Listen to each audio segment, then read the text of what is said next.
All right, welcome. This is Orion Rising. I am your host, Leonard O'Neill. Good morning, good afternoon, good evening, or good morrow, depending on where in the world you are tuning into this show. Share this out, share this out, share this out.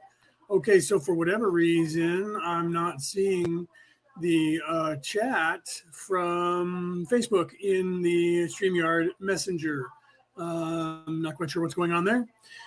So share this out, share this out. I'll try and figure out what the heck is going on there, why that chat is not coming in here. So are we live? Yes, we are. We're live over here. So I'm not quite sure what's going on there. Let me mute this. I'm going to come over here and click on it. So you'll probably hear it go up for a second. But yeah, so for whatever reason, now the chat. Hi, Denise. I have to be on the monitor over here to see you because for whatever reason, it's not going into StreamYard. I don't know why. There was nothing that said that I had lost connection with StreamYard. So for whatever reason, it's not going into StreamYard. So I'll just have to look at you guys over here in the chat and to see what you're saying. Not a big deal. It just means that I don't look at StreamYard because if nobody's over on YouTube messaging, then it doesn't matter anyways, right? I'll just be over here. I just have to bebop back and forth to make sure that I don't, not bump off air. So I'm not quite sure what's going on there. So welcome everybody who's, and everybody's of course talking in the Law of One chat instead of being here on the live. So if you're hearing my phone beeping, even though it says that I'm supposed to be listed as offline and busy so that I don't get any notices, I'm still getting notices. So you're probably hearing that on the microphone. Okay, I didn't turn off the banner here, so let me turn the banner off, the overlay off here, so you guys can see me. I decided to change. What's going on. No, see, so now it's saying that that you guys are. So let me tell you in the chat that I am live. I see myself live on Facebook. So let me tell you guys that in the chat so that you guys know what's going on.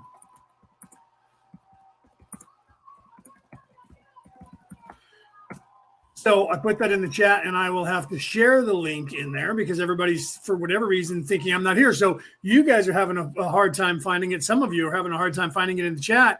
So Cassie, Denise, could you guys please share it in the chat? Because apparently everybody in the chat can't find it, but you guys have found it. But for whatever reason, it's not giving me the listing in the StreamYard chat. It's not showing that it's there. So that's why I came here to see if I was live. I am live on Facebook on at least my page on Facebook. I don't know why that's not coming in here, or people were having a hard time finding it. Probably because everybody was trying to go to Law of One to find it and couldn't find it there. So I will have to share it, or could somebody please share it there, right? Right. Thank you. And then share this to Orion Rising for those people who go there to try and find this. Because apparently that's what the problem is, that everybody's going there trying to find this, and I didn't go live there. I guess I'll just share it there. I'm going to share it public, so it'll be twice on my page, as well as sharing it to. No, you guys just copy that and send it over there, please. So yeah, I apologize. Don't know what's going on. Well, I didn't go live. I went live on Twitter. And I went live on YouTube, and I went live on my page, not Orion Rising. The reason I did that was because we were having the same issue when it was on Orion Rising. And if I shared it over to my page, anybody who was on there was not able to, the chat did not go into StreamYard. So I shared it onto my page where that chat's not going into StreamYard. So I should have gone live on Orion Rising and shared it over there anyways. So please share this over to Orion Rising so the people will then link into here, so at least I can see that. I don't understand what's going on. I'll have to check because, when you do an upgrade of any kind, they always reset the defaults. I have to find out why it is that before it was the private page, I had to go back into the settings and tell it to be public so that I could get the settings in the chat into StreamYard. My private page didn't have that problem. Then when it did, I had to go in and fix that. Well, now it's having the same problem again. So I apologize for that. But I can see you guys if you guys stop talking in the Law of One chat, because that window opens up exactly over the chat when you're on Facebook. a messenger chat opens up over the chat that you would be looking at, right? So I don't understand why it's Facebook Meta. Facebook always has issues and they claim it's everybody else's fault when it's not. Okay, so let me go over here and because every time I talk to anybody, when Facebook has an issue and I talk to all the other companies, they're like, it's Facebook. You go to Facebook, they're like, nope, it's them. I'm like, weird that the entire planet says that it's you and you're the only one that says it's the entire planet. And they're like, oh, I don't know what you're talking about, sir. So everything's fine on our end. Yeah, it's just not. Okay, so as you can see, I have my full screen up for you guys to see me on here, and not me in that little teeny screen, and then just a blank screen for the Law of One. Even though I've been doing that the entire time, I've started cutting portions out, as you I'm sure know if you're looking at any of my posts anywhere on every platform of the shows.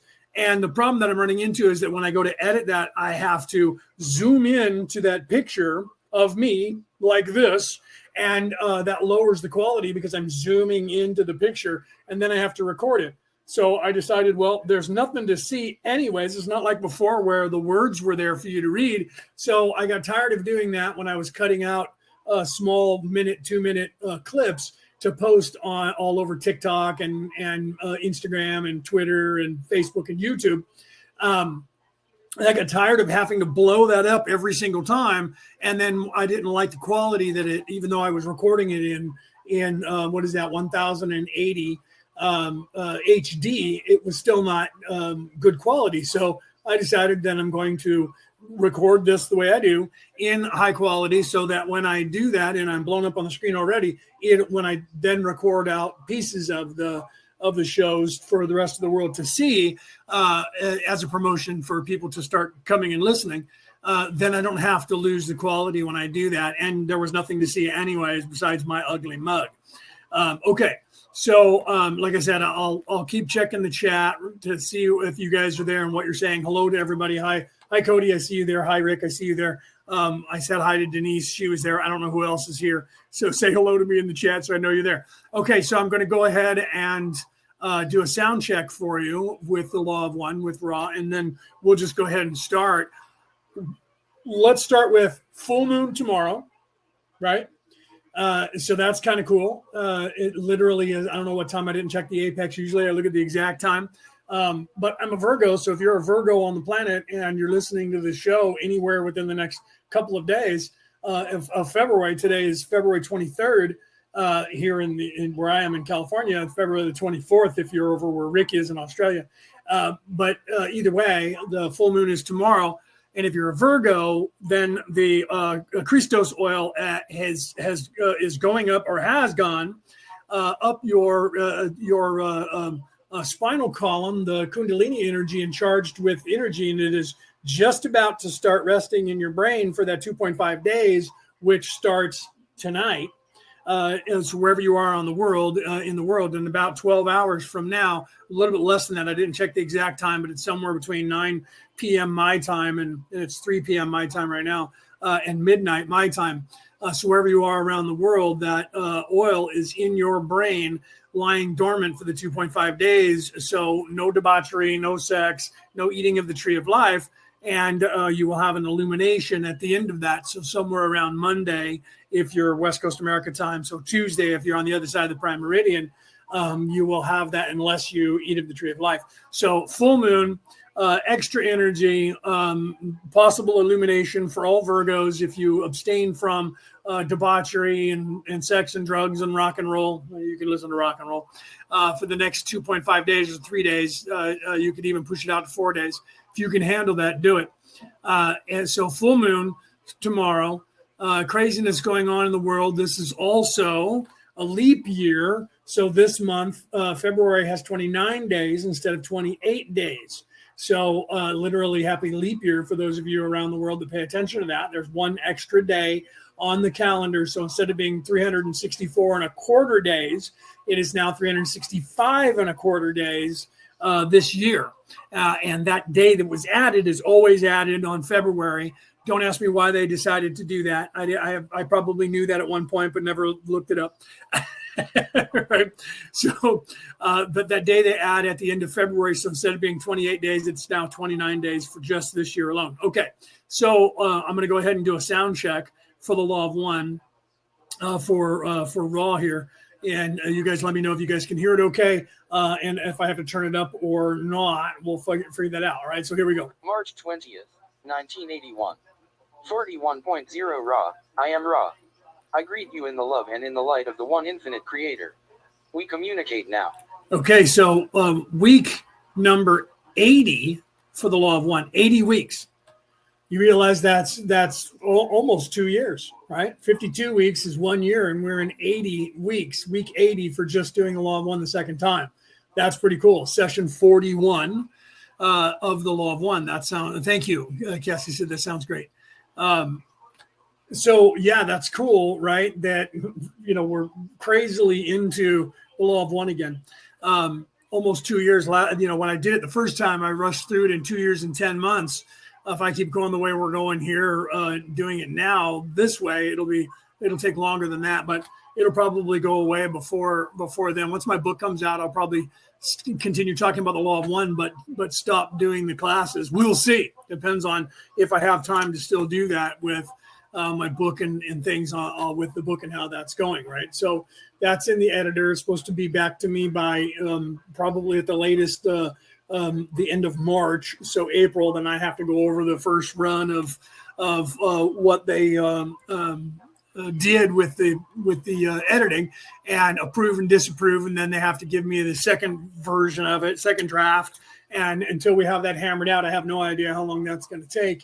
It just depends on me and what I accept as their changes and what I allow. Because if we go by the way that books are supposed to be written, which is the dumbest way, lowest energy, and change all wording so that there is nothing spiritual whatsoever to do with anything. I mean, one of the first things that they had tried to edit when they showed me just the template of their, this is what we found in the first, 20 pages of the first, whatever, 3 or 4 or 10 pages was I use the words the all, and they immediately wanted to take off the out of that thing and just put all, or change it to take out the all and change it to everyone. And I'm like, that is not what that means at all. I'm like, did you read what my book was about when you were doing this editing? Is this editor a AI? Is it a computer program, or is there some human actually reading this? Because I need to know this, because literally I'm talking about spirituality, and it's going to go against all of the definitions of this is the proper way you're supposed to write a book. It's just like tuning. If I tune my instruments not to C and I tune it to G minor or G major, everyone's going to go, that's not the correct key. Yeah, you're right. It's not if I'm trying to make sure this is the lowest possible resonance of energy on the face of the earth. That's why everything is in C. And if I want it to be the highest resonance possible for spiritual growth, it's in G minor or G major, which is retarded on the scale because it's the other end of the spectrum of the scale. Okay, because it goes G major and then C minor. So literally, it's off of that. Same thing with verbiage. When you're talking about spirituality, they do the same thing. They ruin the harmonics. The English language, common language, this one that I'm speaking right now, is the lowest vibrational language in the history of this earth. The lowest vibrational language in the history of the earth is this one. Okay, and they've taken all of the words from all of the other languages that we borrow in this language, and then they have changed the definitions of those so that they don't mean what those words actually meant in these foreign languages at all, almost exclusively, on purpose. So there's no harmonics. If you listen to foreign languages and the cadence of those languages, they sound pretty. No one in the world says, oh, I love listening to people talk in English because it sounds so pretty. No one has ever claimed that about the English language. Ever. Okay. Even people who speak with a different accent talk about the accent that Americans speak with and how we over exaggerate so many syllables that it's crazy even to them. I hear that from the Irish all the time. And if you're an American and you listen to the Irish, you're like, what? It's because they still have remnants of speaking Irish and that accent with what they're saying.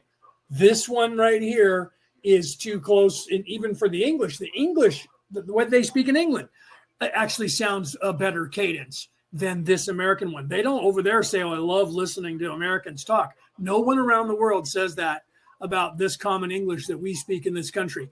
No one. Everyone says, I can't believe you speak that trash. It drives them crazy to hear us speak. They hate it, right? And then I know that, some people say, well, that's just the English and they're being pompous. I get that because it's the mother language. It's just like Portuguese is to Spanish, Castilian or Mexican.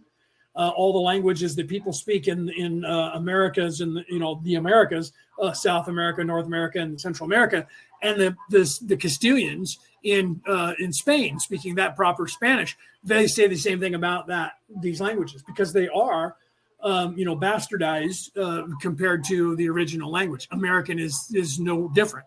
Australian English is no different. Scottish English is no different. Irish English is no different, obviously, because England English is where English came from. That's why it's called English. In fact, that's the only country who calls it that, by the way. Everyone else calls it something different. Inglaterra is what the Germans call it, right?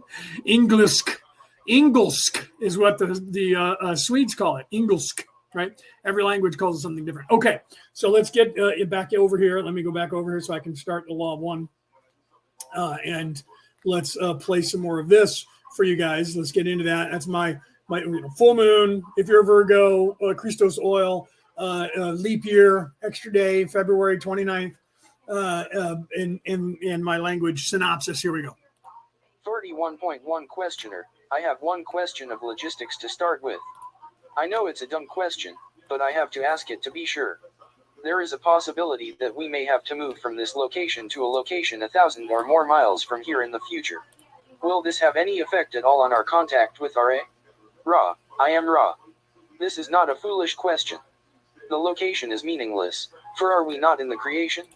However, the place of the working shall be either carefully adjudged by yourselves to be of the appropriate vibratory levels, or it shall be suggested that the purification of the place be enacted and dedication made through meditation before initial working. This might entail such seemingly mundane chores as the cleansing or painting of surfaces which you may deem to be inappropriately marred. 41.2 questioner. I am familiar with the banishing ritual of the lesser.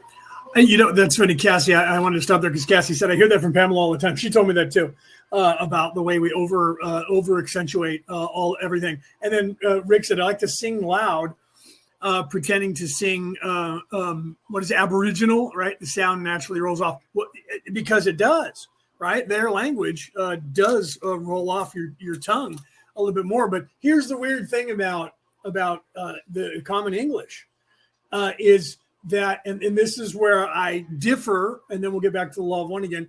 This is where I differ with everybody over in England saying their version of the way that they speak is the proper way of English. And I always say, well, then why is it that when everyone who speaks this language, whatever dialect that they have, whatever accent they have from whatever country they're in, with the exception of country music in the United States, because they put on that twang on purpose, they sing on purpose that way. Anyone else who sings in proper English all of a sudden sounds like me, sounds like American English when except for they're singing it, right? Adele, who has a very, very deep, thick, brave accent from the streets of London, West London, with this really, really thick, rotty accent, they call it over there, right? And then when she starts singing, all of a sudden she has this perfect pitch and sounds exactly like an American newscaster who comes from nowhere. And that's the way it is with everyone. If they're not speaking the foreign language and they're speaking English, when they sing English, it tunes to this language that I'm talking now. Now, I'm not saying that's proper because that's tuned to C, which is the shittiest, lowest vibration on the face of the earth. But if what they say is true, why is it that there's nobody with that Cockney English accent or any English accent singing with that English accent? And why is that does not come through when you try to harmonize in this language? It doesn't. Why? Because this is closer to what the harmony of this crappy ass language is. It's closer to this, because the only people who don't do that are the people who sing country music here in the United States, and they put on that twang. They hold their whatever state they're from, the accent that they have in that state. They hold that on purpose, because otherwise, if they sing with the pitch that they're supposed to, they sound like this. They have this accent. Okay, so why is that, right? So that's all I have to say about that. Look into it. I'm not making that up. I'm not saying that because I think I'm cool because I'm an American and I have this accent. Not at all. I'm saying that because I noticed that as I was growing up, that why is it that these people like Adele, listen to her speak and then listen to her sing, all of a sudden she loses her accent. She's no longer sounds English, and you would not even know that she was in fact English until she starts speaking. Same thing with people from Australia. Same thing with the Irish in Ireland, the Scottish. Same people, even the people in Africa who speak in the Indians who speak with that very proper English accent. When they start singing in English, it sounds like this. Only, obviously singing. Why? Because it's designed to be the lowest vibration possible, and they have you harmonize starting with C as your bass. So all songs are written starting from C, and it's rare that they are until the modern day where you had people doing that. And then in music, you had people doing that too. And some of my favorite classical composers did that. They were rock stars, and they didn't tune to C, and they would do things in G and E, and people still do it to this day. So musicians go outside the box all the time when they're doing that, but people don't. Well, some people do sing. I know that because I've watched, people talk about that who are singers, where it's harder to sing some of these things because it's not tuned to C. It's in G or E or even F sharp, which is really hard to sing it. Anyways, let's continue. Pentagram. I was just wondering if this ritual was of use in preparing a place for this type of working. RA. I am Ra. This is correct. 31.3 questioner. Then generally what you're saying is that even if we moved over 1,000 miles away, if we carefully prepared a place that we found, even though it had been used by others previously, it could be made satisfactory. Is this correct? Ra. I am Ra. Yes. 31.4 questioner. In trying to build an understanding from the... Right. Sorry, Rick, I had to comment on that. Rick said Asian singing in English sounds absolutely hideous. That's because they have broken English. They can't say the letters. It's like looking at an Irish person, especially one who speaks Irish, and telling them to say father. There's no TH sound in the Irish language, so it's hard for them to adapt and learn how to say father with the TH. So the Asians, their language is so different that, they have that really thick accent. And it's hard for them to sing because they can't say things. Like there was a big commercial on television for Chevrolet when I was a kid. And there was a guy that was English that were selling a car, and it was an Isuzu. And the guy was the American was trying to say Isuzu, which is a Japanese word. And he was going Isuzu. And the guy who he was talking to was a person who worked for Chevrolet, and he was obviously one of the people who designed the cars. He looked at him and went, "That's okay, kid. I can't say Chevrolet," right? Because he couldn't say Chevrolet. So because of the language difference where they don't have certain syllables that we use to sound out words. And that's just the way it is in all languages, like in some places in Scotland, although it's not proper, Gaelic, they say coo for cow. We say cow, they say coo, but that's not even the proper word for cow that the Scots use in that language. But they do say that coo instead of cow, and a couple of languages say that. So it just depends on the language because of the differences in that. And I'm not going to get involved in that because you guys probably don't want to hear about language, even though I'm learning 23 languages.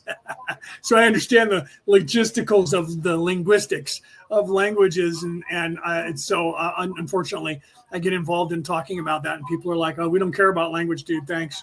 Right? Okay, I'm cool. All right, let's continue. Start.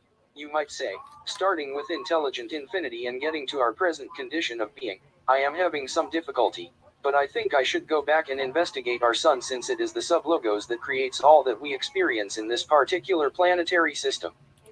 I don't know about Denise, but Cody was over on YouTube. Cassie asked, "Are you guys still here, Denise and Cody?" Cody was on YouTube because she was answering over there whether she could hear. She may have just jumped over there to see if she could hear the Law of One over there or not. But that's where Cody was. So sometimes she jumps back and forth. So I don't know if she's still in the audience. Let's continue. Will you give me a description of the sun, of our sun? Ra, I am Ra. This is a query which is not easily answered in your language, for the sun has various aspects in relation to intelligent infinity, to intelligent energy, and to each density of each planet, as you call these spheres. Moreover, these differences extend into the metaphysical or time/space part of your creation. In relationship to intelligent infinity, the sun body is, equally with all parts of the infinite creation, part of that infinity. In relation to the potentiated intelligent infinity which makes use of intelligent energy, it is the offspring, shall we say, of the logos for a much larger number of sublogoi. The relationship is hierarchical in that the sublogos uses the intelligent energy in ways set forth by the logos and uses its free will to co-create the, shall we say, full nuances of your densities as you experience them. In relationship to the densities, the sun body may physically, as you would say, be seen to be a large body of gaseous elements undergoing the processes of fusion and radiating heat and light. Metaphysically, the sun achieves a meaning to fourth through seventh density according to the growing abilities of entities in these densities to grasp the living creation and co-entity, or other self, nature of this sun body. Thus by the sixth density the sun may be visited and inhabited by those dwelling in time/space and may even be partially created from moment to moment by the processes of sixth density entities in their evolution. Okay, so let's ring that out a little bit. Did you guys pay attention to what Ra was just saying when it came to Saul, our sun? Okay, that it is resonating through frequencies going in the third, the fourth, the fifth, and into the sixth. So it exists in all of those frequencies, and they're different colors in each. Red ray or yellow ray, I apologize, yellow ray here in the third dimension, because this is the third dimension, third chakra, third color. So in the fourth, what's the fourth chakra, right? So it's yellow, then what? Green. So the sun is actually resonating green, and then moving up into the indigo, and then to the sixth chakra. So the seventh chakra, the sixth chakra is what, right? So I believe that's the indigo. It could be the violet. Depends on how you're counting it. I think the violet is the sixth, because the seventh chakra. Some people say violet is the seventh. I'd have to look on my phone. Some people, and it's shifted. It's not exactly right. And I talked about that a couple years ago, where if you shift things slightly in a different way, then everything lines up completely different than people think, because there's a chakra outside of your crown chakra that is out here that is not the violet. So the violet is the third eye. Or I'm sorry, violet is the third eye, and then that would be so the throat, and then so it's 4, 5, 6, 7.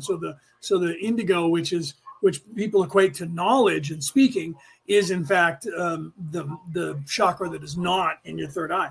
The third eye is knowledge and wisdom, which people equate with an orange chakra, but it is in the lower, and then in the upper it's different. So literally in the sixth, let's go back to that on point, in the sixth dimension, in the sixth density, people living there, beings that are no longer corporeal like we are, that are no longer in this density of third dimension, can go and live and are living on the sun and co-creating the sun, which is filtering back down to this place and resonating as this energy that's coming off of here. Ra just literally said that. Let's continue. 41.5 questioner. In your last statement, did you mean that the sixth density entities are actually creating the manifestation of the sun in their density? Could you explain what you meant by that? Ra, I am Ra. In this density, some entities whose means of reproduction is fusion may choose to perform this portion of experience as part of the beingness of the sun body. Thus you may think of portions of the light that you receive as offspring of the generative expression of sixth density love. 41.6 questioner. Then could you say that sixth density entities are using that mechanism to be more closely co-creators with the infinite creator? Ra, I am Ra. This is precisely correct as seen in the latter portions of sixth density seeking the experiences of the gateway density. 41.7 questioner. Thank you. What I want to do now is investigate, As the first density is formed, what happens, and how energy centers are first formed in beings. Let me first ask you, does it make any sense to ask you if the sun itself has a density, or is it all densities? Ra, I am Ra. The sublogos is of the entire octave and is not that entity which experiences the learning/teachings of entities such as yourselves. 41.8 Questioner, when the first density is formed, I am going to make a statement of my understanding, and if you will correct me. Well, before he makes that statement, right? So the sun is not a sentient being growing and having experiences like we are. Do you see that? So the sun, and I should back that up. Let me put on my glasses so I can back that up a little bit, because I want to wring that out a little bit more in details here. Okay. So let me back up a few seconds. Let me see where we are here. Okay. So I backed up about almost a half a minute. So let's start that again and listen to what Ra says about the sun. The sun is not an entity having experiences and learning like we are. Okay. That's actually very important. And I don't hear anyone discuss that anywhere since I've read the Law of One, and anyone who talks about the Law of One and anyone who talks about reality and the universe, they never talk about this subject. That's why I want to get into it. So let's play this again. Let me first ask you, does it make any sense to ask you if the sun itself is density, or is it all densities? Ra, I am Ra. The sublogos is of the entire octave and is not that entity which experiences the learning/teachings of entities such as yourselves. Okay. So do you hear that again? So I played it a second time. So the sun is not an entity that is learning such as we are. It is just there. Okay. So it is still alive. It is still life. But it is not, its function is not to evolve and learn like we're doing here. Okay. And I bring that up because that type of entity is what we're perceiving in science. They don't know this. So I'm actually giving you guys some information that a lot of people out there will just go, well, that's crap. And that's okay, because you're not ready to actually understand this. That entity, like our moon, our sun, is what science is now starting to look at and go, that's kind of scary, because it looks like it's an optical illusion, like it's AI, like it's actually a hologram. Because why? They're not realizing that they're perceiving in a scientific way something that's part of creation that does not have a sentient soul. Do you understand that? Science is unaware that they're able to perceive something that is life, that is lifelessness, but it is alive. They don't understand it. And the only way they can explain it is it acts like our computer program. And what is our computer program acting like? Well, it doesn't have an immortal soul. It is a construct that we designed that does not have a soul in it. And because they're secular, they're trying to explain it in a physical way, and they refuse to say, well, it doesn't have life, or it's not alive, or it's not sentient. Because whenever they say life on another planet, what they're saying to you is a sentient being. But what they mean is water. What they mean is somewhere that a human could go and live. That's what they actually mean. I've talked about this before. So when they're saying, well, life doesn't exist on the moon. No. Life exists on the moon. The moon's alive. It exists there. But what you're looking for is the Goldilocks zone, whether we could go there and breathe the air and terraform it. And life doesn't exist there because you think there's no water, which means there's no amoebas, which means there's no cellular life, because cellular life is not a hologram. Cellular life is life. It's alive. And that evolves eventually into a plant, then a tree, then a cat, dog, bird, then a human on this planet. But the moon isn't evolving. So they say, well, it's just a dead Hulk. They have the idea that it's not alive, that it's dead, because what they're actually saying is it doesn't have a sentient soul that is evolving. The sun is the same way. Science is starting to look at the sun and say, well, it seems like it's not living, it's just burning gas, right? But then when they look at it, they're going, well, it's kind of scary. They don't tell you guys this. In the world, it's kind of scary because it's like the moon. It doesn't seem like it is there, but it is there and we can go to it. So they're not quite sure how to categorize these things, right? But some know behind the scenes that because they've met grays and other alien species that don't have a soul in there, and they know it. So they know it's just a bioshell. And they're realizing the same thing with the moon and the sun and other things in the universe. And that's what they're calling holograms or things that are scarily like our computer programs. But they won't go any further because they don't, most of them don't officially acknowledge that there is an immortal soul that people have and that people are. They're still like, no, this place is it. This reality, this illusion is all there is, and all that other stuff's just some sort of psychosis. 41.8 questioner, when the first density is formed, I am going to make a statement of my understanding, and if you will correct me, I will. I intuitively see the first density being formed by an energy center that is a vortex.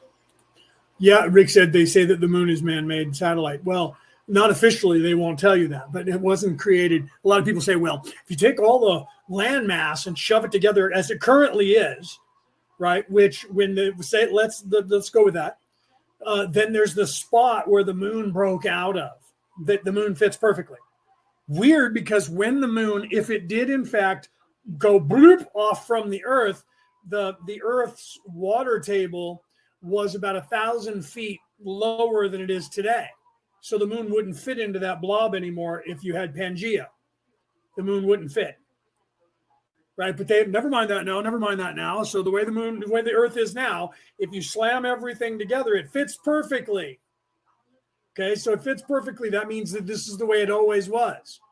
Well, isn't that weird? So what you're saying is that the land mass was 1,000 feet lower, but if you take everything and cram it together, let's say it was 1,000 feet lower, which means that a lot of the stuff is connected to one another. Like in the Pacific Ocean, you're going to have that entire continent that's underwater right now currently is going to be there. And the ocean between that continent and the United States is less than 50 miles. And the same for Russia, and Australia is part of the south of that. So all of the islands, Hawaiian Islands, Fiji, Samoa, all those are just tops of mountains on this big giant landmass that is now underwater. Okay, so people don't realize that, and they can't fathom that ideology. Science knows it, but it's, there's that weirding way. People just don't get it. It's like the quantum weirdness to people's minds. It's like saying this is not air you breathe, or you don't need money. People are just like, what do you mean? No, we have to have money. We have to have money. We can't live without money. No, people lived on this earth for the majority. There's this portion where we have trade and money is less than 1/10 of 1% of the human condition that we've been here. Before that, it was bartering system, trading things, not money. Like I would make a blanket, and I would trade you a blanket for flour. I would make leather goods, a leather jacket or a shirt or whatever, and I would trade you for goods that I don't have that you would make. That's the way it worked. Fair trade. Right? There wasn't a monetary value where it was this currency that people were, that's a construct that is only about, 5,000, 7,000 years old, maybe 10,000 years old. Human race goes way back before they were like, well, we've only been here that entire time, so therefore money's always been here. They know now that that's untrue. There was always something different that was traded. And the money system, the more that if everything was localized and centralized, the more there was a currency. So originally there was small pockets where people would trade currency and think beads. I mean, they just talk about this on the Curse of Oak Island, where they're finding beads that were about 1,200 years old. That was the currency. Beads that the Native Americans traded and loved and still do. That was the actual monetary system of this planet. Not gold, not pieces of paper with some dead guy's picture on it or dead woman's picture on it. Not metal stamped with some dead guy's picture on it, some king or pharaoh or whatever. It was beads. Look that up. Okay, beads. So they would take glass and they would paint them and they would cut them into little teeny things that you would wear and walk around.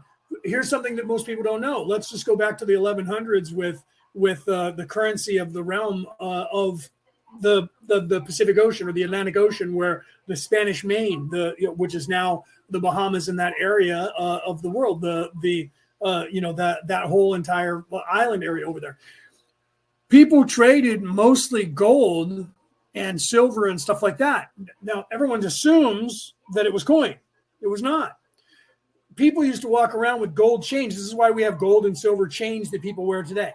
People would walk around with gold and silver chains around their neck, around their wrists, and their pockets, and especially gold because it's very pliable. And when somebody would pay for something, they would pull out or take off one of the chains, and they would break off some links and weigh it, and then link the link up to the other part that wasn't broken and pinch it back together and put it around their neck or put it in their pocket. They would carry a coin purse, and they would put it in their coin purse in their pocket so that people couldn't just take it off their neck. That's how they used it. And they would literally just break off pieces and drop it on the thing and weigh it and pay for it. Those people would collect those and melt them down. And then they started going, well, why don't we start making coins? Why don't we start making bars so that people could then trade them? That's literally it. But if you look, there was other things. Literally, if you look at the Curse of Oak Island again, just that show alone, they're finding little teeny pieces of lead that were shaped into and weighed a certain weight, lead. And that was a trading coin, a chit, a trading coin that was worth money by its weight. It was lead, because lead is also pliable. You can cut it, just like gold. So literally, it wasn't precious stones. It wasn't silver. It wasn't gold. It wasn't emeralds and rubies and things like that, or some paper money with a king's picture on it or a queen's picture on it. Okay. It was literally whatever that they decided was the currency of the realm. Okay. And beads and lead coins were the currency of the realm for far longer than minted coins. And then once people started grabbing them up, like they did in that time period when they had gold and silver coins that they minted, and people would grab those and melt them down into bars and then sell them off in other countries. So kings would print gold and people would rob them, pirates or whatever, sometimes other countries, and they would just melt it down and put it into their own currency. That's when they started making, because people were counterfeiting. That's when they started making paper dollars, because they were hoarding all the gold. Where did all that gold go? I think you got to wonder about that. Where is all this gold? Oh, well, Fort Knox in the United States, there's not very much gold, if any at all, left in Fort Knox. Where did the gold go? Oh, it must have went to the Anunnaki when they came down here and we had to pay tribute. I think it's similar to that. I think something like that is actually what happened, and that we used that gold and traded it away to other worlds. But gold is not the most popular thing in the commodity in the universe. Water is. Water and ice is more important in the universe than anything else for third dimensional sentient beings. Not all these materials. Materials are those are everywhere. You want to build a spaceship, you want to build a cell phone, whatever. All those are all over on all the planets. The most precious material in the universe is water. Water is more important. This planet is one of the richest planets of water, 75% water, this planet. So why would people be coming here from other planets? To siphon off some of our water, not mining gold.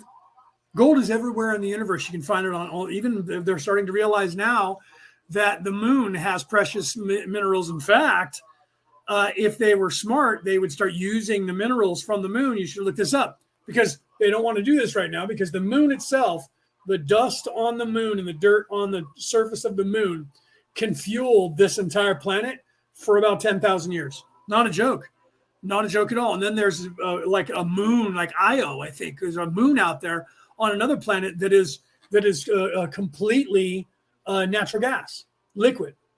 So everything that we use here, they're converting fuel for vehicles from natural gas. They're oil that we use in our vehicles to lubricate our vehicles from natural gas.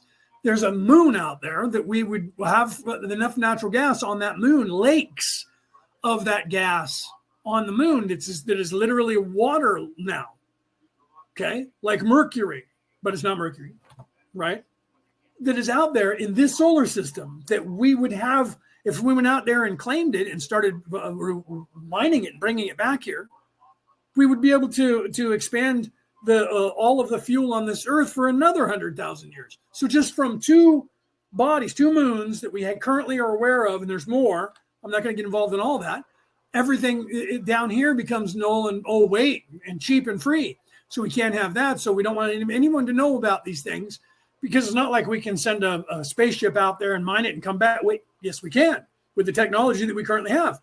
Might take 20 or 30 years to do so, but wouldn't it be worth it to send a space shuttle or even an unmanned ship to one of these places and scoop up about, I don't know, a couple 100 gallons of that, and then bring it back and start using it, and then start sending out more and more robotic things to go out there, so that we have one showing up here on Earth every year or two to refine into free energy for the planet. Oh, that's right. Free energy. They can't market it. They don't own it. They can't sell it to everybody. They can't control it, the commodity, and keep the amount, just like they do with crude oil, by keeping the price certain height so they all make their money, and they keep it to $100 a gallon as often as they can.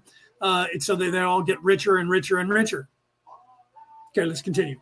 This vortex then causes these spinning motions that I have mentioned before of the light vibration, which is light, which then starts to condense into the materials of the first density. Is this correct? Rob? Right. Okay, so Rick, let me address that, because Rick says, I read, is it Raelian's book in 94. They said that they came to Earth to harvest gold because they needed it to put for a power source. The main theory that they talk about with the Anunnaki, or whatever they were called before they were called the Anunnaki, because they were called something different up until 2015, and then they changed the name to Anunnaki. And I can't think of what their names were. They were the people that lived on planet X, and they said they came here for gold.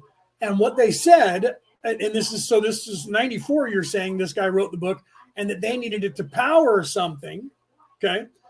The theory was they came here to get gold because they had depleted the ozone completely in their atmosphere. So the radiation from the sun was destroying their planet and killing their people. And they needed the gold so that they could basically do what we do with space helmets. And they have a visor that you don't know about, that most people don't realize, that's actually made of gold. You can't see through it when you're down here in the sunlight. It's gold and you can't see through it. When you're up in space and the sun's rays are trying to blind your eyes, they wear a visor that has gold overlaid in the visor, because that cuts the radiation out and it doesn't burn your face and your eyes. Okay, look this up in the space program around the world. So they literally, when they get up out of our atmosphere, they close the one that we would use down here, which is just say a sunglass, and their new sunglass is now gold. Sometimes you see that, but not very often do you actually witness that. And it's actually, if you look at even Star Wars, when he had what he called the blast shield down, you couldn't see through it. Well, when you're up in space and you're in the sun, you don't have the protection. We're down here and we have the protection of our ionosphere and everything, clouds and everything that is up in space that is encompassing our planet, that actually keeps the sun's radiation from penetrating. We still get some of it. That's how we get sunburn.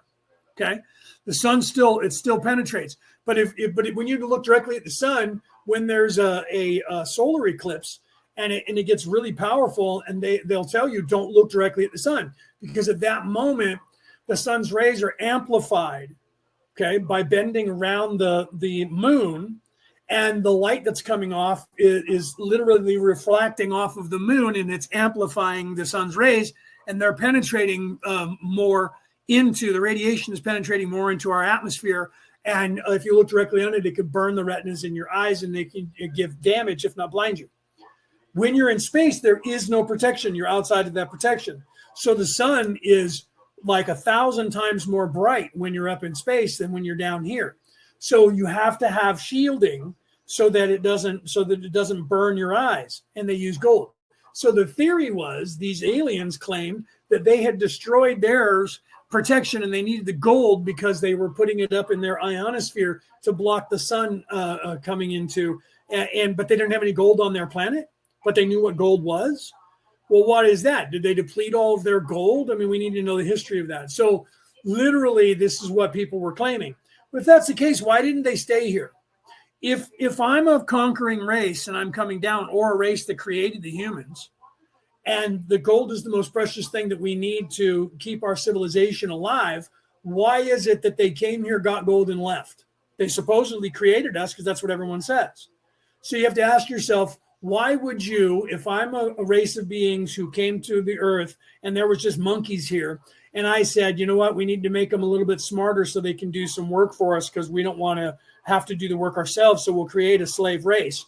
Why would you create a slave race, make them smarter by blending your DNA with them, smart enough so that they believe you're their created God and they'll do whatever they want, and then get the gold and go back home and not? That's the most precious mineral now on your planet, gold. So why would you only go and take what you need and then leave the race of people here now that we created them, which is an abomination and against the laws of nature? We're going to go ahead and leave them alone and never come back. But the theory was they came back every 3,500 years and they're overdue. So, but how long are they overdue? They're overdue by a lot more than that. So what they're claiming is that they kept coming back every 3,500 years. So that would suggest that was when they depleted their gold and needed to come back to get some more. So that would suggest that the gold is nowhere else except for on Earth. And why would you not protect it? Why would you keep leaving if the gold is the most valuable commodity in your world and quite possibly the universe? Why are you leaving the planet alone and not doing anything by taking as much of the gold back there so you never have to come back again? Who thinks like that? Fake stories that are made up think like that to get children to be afraid of the dark. Because it would cost me, if I'm the ruler of that planet, it would cost us a lot less money if we set up bases there and mined that shit 24 hours a day with the slave labor that we created and keep control of that planet and defend it so that nobody else can then come and take it and then charge us, all of our women to get the gold when we need it again. And we wouldn't have to show up here and say, okay, how far are these people going to advance in 3,500 years? And are we going to have to fight our way in to get the gold and fight our way back out? You leave people here to keep the people here in that same state so that they never in any way can get strong enough to overthrow you or resist you when you come down here. And you have a contingent down here, a big one, protecting your biggest asset on the face of the earth or on the face of the universe to keep your people alive. If not, why? Here's the other question. Why didn't they just fucking move here? Why didn't they just say, we just need to uproot everybody and move to the one place where that stuff is completely 100% and we can live there? It's livable, but we didn't move here. We just kept leaving and coming back every 3,500 years when we needed it and left the earth alone, unprotected, unmined, and we'll just show up and demand that they give us money. Think about this from an adult standpoint. None of that makes any sense whatsoever, that you're going to create every 3,500 years, you're going to create an entire armada that is now going to fly from your planet over to here and hope that the planet's still there, hope that the people didn't graduate from being cave dwellers into being able to kick your ass, and then come down here and get some more and leave them alone and go back over there and just let them do what they're doing down here. It doesn't make any sense whatsoever. Okay, that's a story you tell children. Look out. If you go to sleep, the leprechauns are going to come and steal you. Unless you say this prayer to ward off those evil leprechauns from coming to get you. Okay? They'll come get you in the middle of the night. Look out. The bogeyman's going to come. Whoa. Cats and dogs and the boogeyman. Baba Yaga. Right? So that doesn't make any sense, because I wouldn't do that. Even if I'm an evil dictator and I want to control the gold, you don't want anybody else who is your rival leaving the planet and coming over here and getting gold for themselves and coming back and looking like heroes. Okay? You don't want that to happen. So it goes against the nature of third dimensional thinking, 127%. Goes against that nature. So we're supposed to believe that these people had good intentions and that none of them were evil, and they're just coming down here to get the gold because they need it. Yet they showed up here and they tinkered with the DNA and created a race and left the race here. Oh, but we're good people. We're not doing any harm. We're leaving. And when we come back, we just tell everybody, we're your creator God. Give us this shit or we'll fucking kill you. Oh, no, they don't do any of that. What do? They just show up and steal it in the middle of the night. Oh, okay, so we're scaring the children by showing up in these spacecraft that they think the gods are now coming down, and we take shit from them, screw a few of their women because we made them similar to ours and we like them, eat their food, shoot them with a dart, knock them unconscious. That is all shit that humans do to animals on the earth.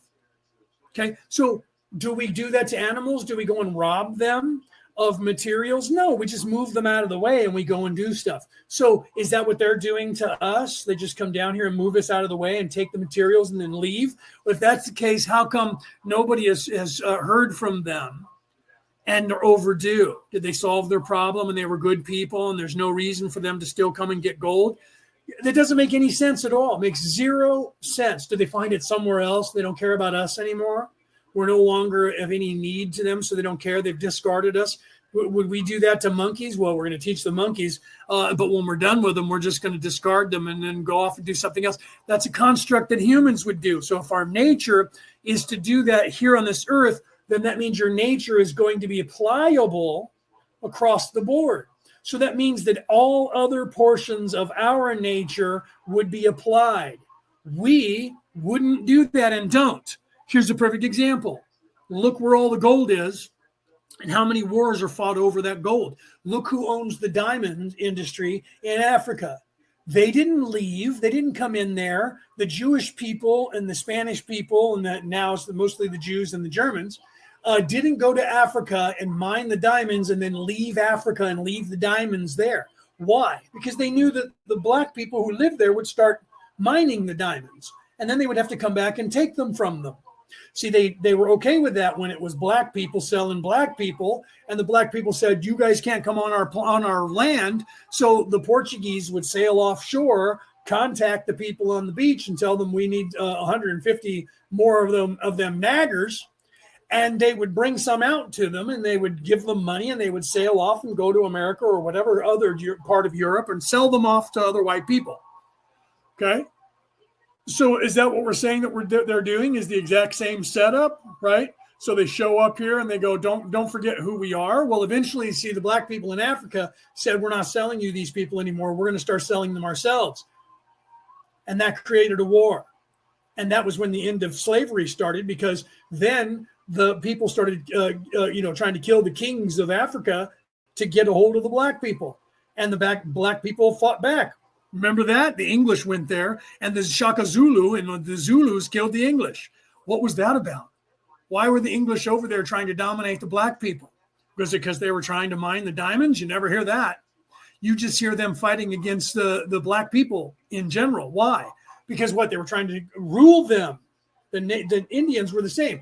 So if the nature is what is natural for us to do here now, that means all of the same nature applies.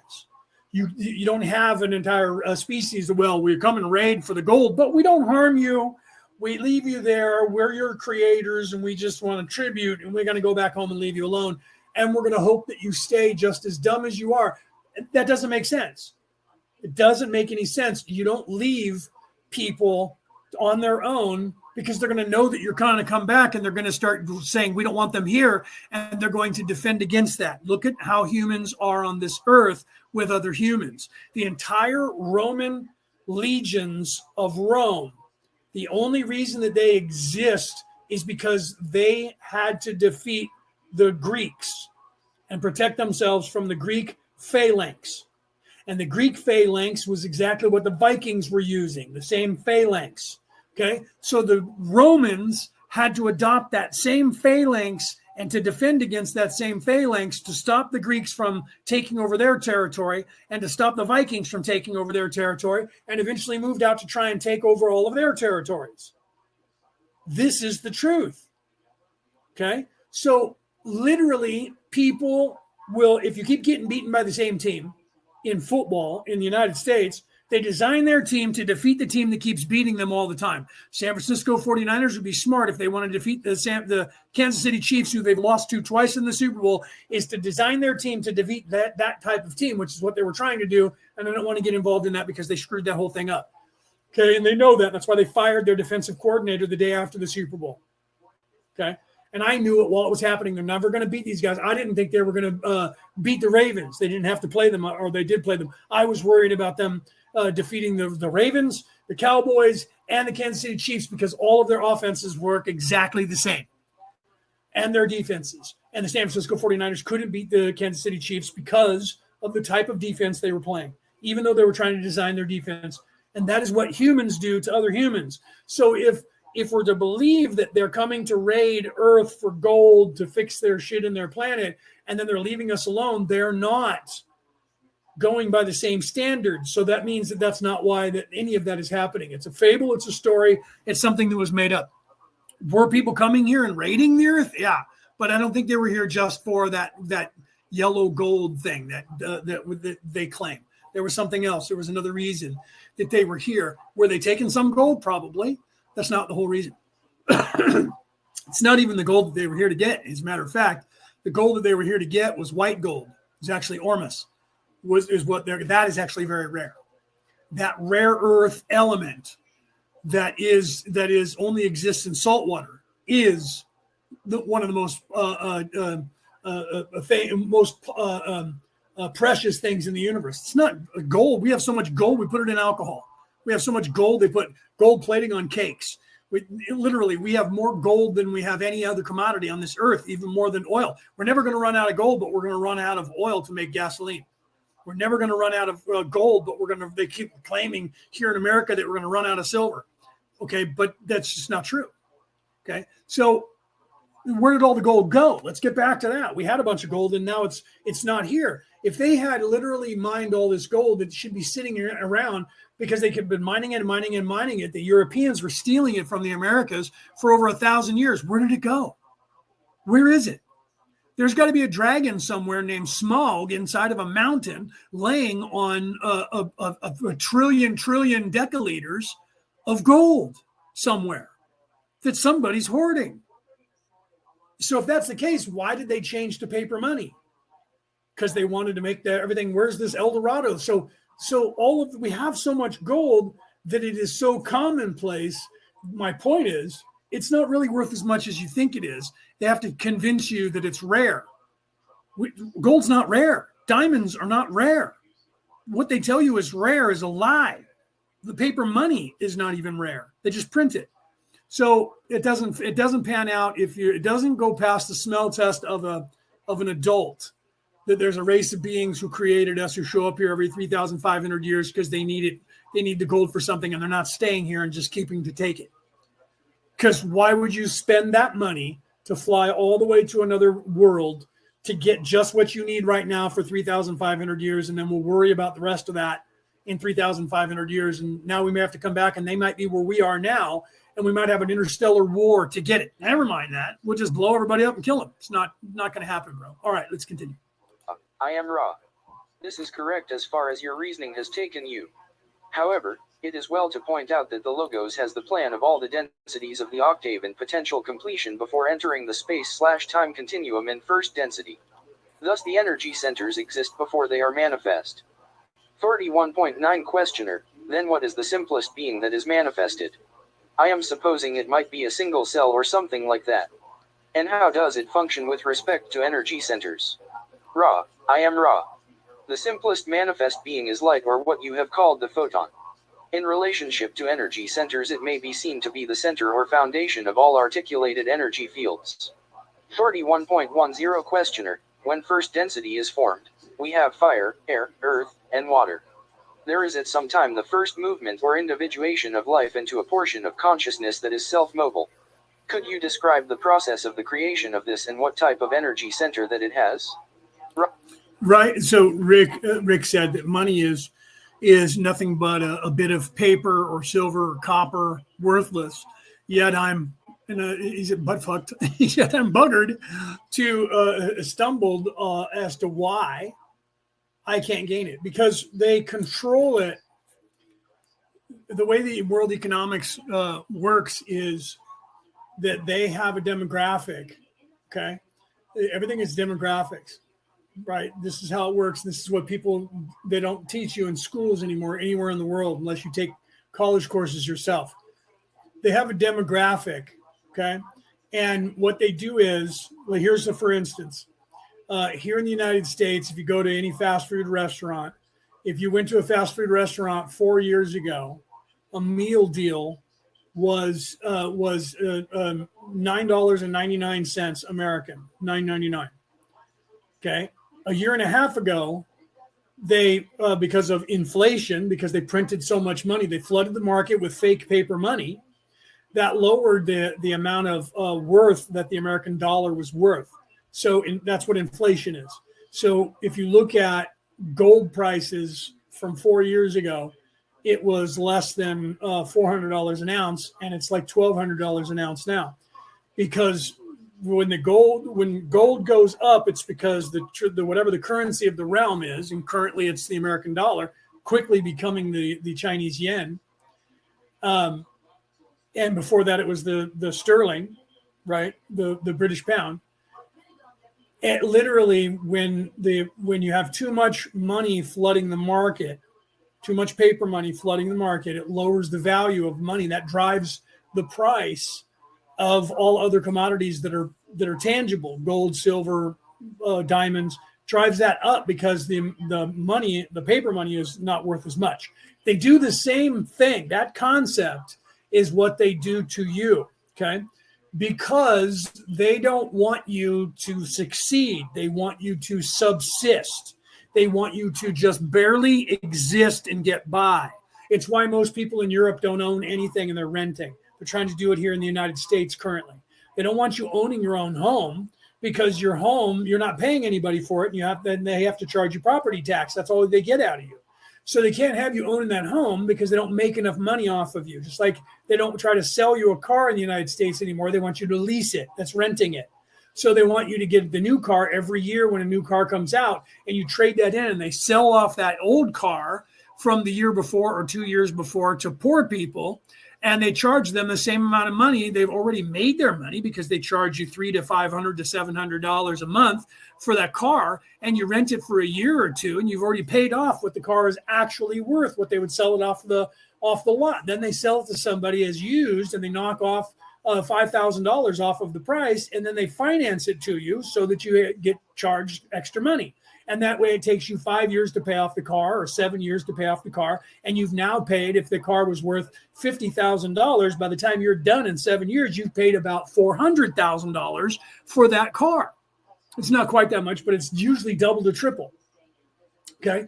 The same thing goes with the wages that you make. They have a dynamic. They know they keep the cost of everything, food, gasoline, water, rent, at a certain level, so that when you're done spending all of the money that you make by working per hour, you only have a couple of $100 left over if you're lucky per month, if you're lucky. They would rather that you live paycheck to paycheck and you only have like $50 in your bank account and maybe $100 in your bank account ever. And then if you try to succeed, you have to learn, what do I need to do to teach myself to make better money? Then you have to go to their schools, pay their exorbitant prices, get brainwashed by them to work for them so that you get paid more money. And then what do? They teach you to be greedy and buy more expensive things. So if you make more money, they want you to spend more money so that you still have the same amount of money. People in this country are complaining, and all around the world, I need more money. So they say, okay, we're going to have to give you a cost of living increase. So here in the state of California, that when I first moved back here 7 years ago, it'll be 8 years in October. When I moved back here, the cost of a meal deal was $7.99 in the state of California. And when I moved here, they, like a week later, it went up to $9.99, $2 more per meal deal. And I asked a girl at the drive-thru, why is it going up? She said, everybody in the state of California got a wage increase and they raised the prices. So what they do is, whatever you want as your minimum wage, they charge you that amount for one meal deal. Okay. Right now, it's currently $18.99. in the state of California, or I'm sorry, it's $15.99 for that same meal deal that was $9.99, that was $7.99 when I got here, and only $4.99 when I was living in Arizona. Moved across the border and it went up to $5.99, then $7.99 overnight. Okay, that's the demographic. So whatever you're getting paid a wage per hour is what they charge you for one meal deal. Okay, so then they raise the prices of everything else. So when people say, I'm not making enough money and I need a wage increase, they're going to increase the wages in the state of California to $20 an hour next month.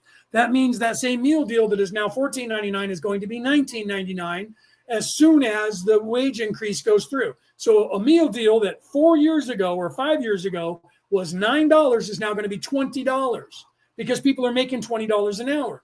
And then what that means is everything else is going to go up as well. Milk, eggs, hamburger, meat, everything, cereal is all going to go up by $1 or $2 or $3. And the state of California is already saying that they want to give people a minimum wage of $50 an hour here. They haven't even raised it to $20, and they're already talking about $50 an hour. If it goes to $50 an hour, that means that all meals everywhere on every restaurant will be $50 for the meal. Okay, and so what the people are doing is pricing themselves out of the market. Why? Well, they're not pricing themselves out of the market. The market is keeping you at that. So you eventually, if things keep going the way they're going, it's going to be $1 million for a meal deal. In about 20 years, it's going to cost $1 million because people are going to make $1 million an hour. And that $1 million an hour is going to go exactly as far as whatever wage you're making currently goes in the market that you have. They sustain that. You raise the money you make, they raise the prices. You raise your money again, they raise the prices. They just continue to do that. They do that with gasoline. They do that with everything to keep you from ever succeeding in life. And people don't see it because they don't teach you economics. They don't teach you social economics, global economics. They don't teach you civics in schools anywhere in the world anymore. And they don't want you to know those things. Because if you did, you would stop buying those things. This is what's happening now in America. People are saying, I can't pay the prices for going out to eat restaurants anymore. So people are learning how to cook, and they're staying at home and they're cooking their own food. And that is causing all of these companies to start lowering their prices. And then as soon as everybody goes back, they're going to jack them up again. So literally the only way that you can make that stay that way is to be in control, to have the knowledge that when in the 1970s, when I was a boy, everybody in the world was not rich enough to go out and eat at a McDonald's every day. So we went out like once a month or once every couple of weeks when Dad got paid. We would go out and have one good meal at a restaurant. And the rest of it was stuff that we either bought or grew for ourselves and cooked at home and ate. And that kept the prices of everything down. When I was a kid, I'm 56. I'm going to be 57 in September. When I was a kid and I went in at 18 years of age into the market, I was making $2.50 an hour. That $2.50 an hour literally was the same as people making $15 an hour now.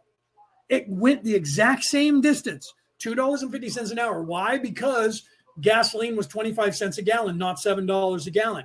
A gallon of milk was 15 cents, not $5 or $7. A loaf of bread was a nickel, not $5 or $7, the way it is now.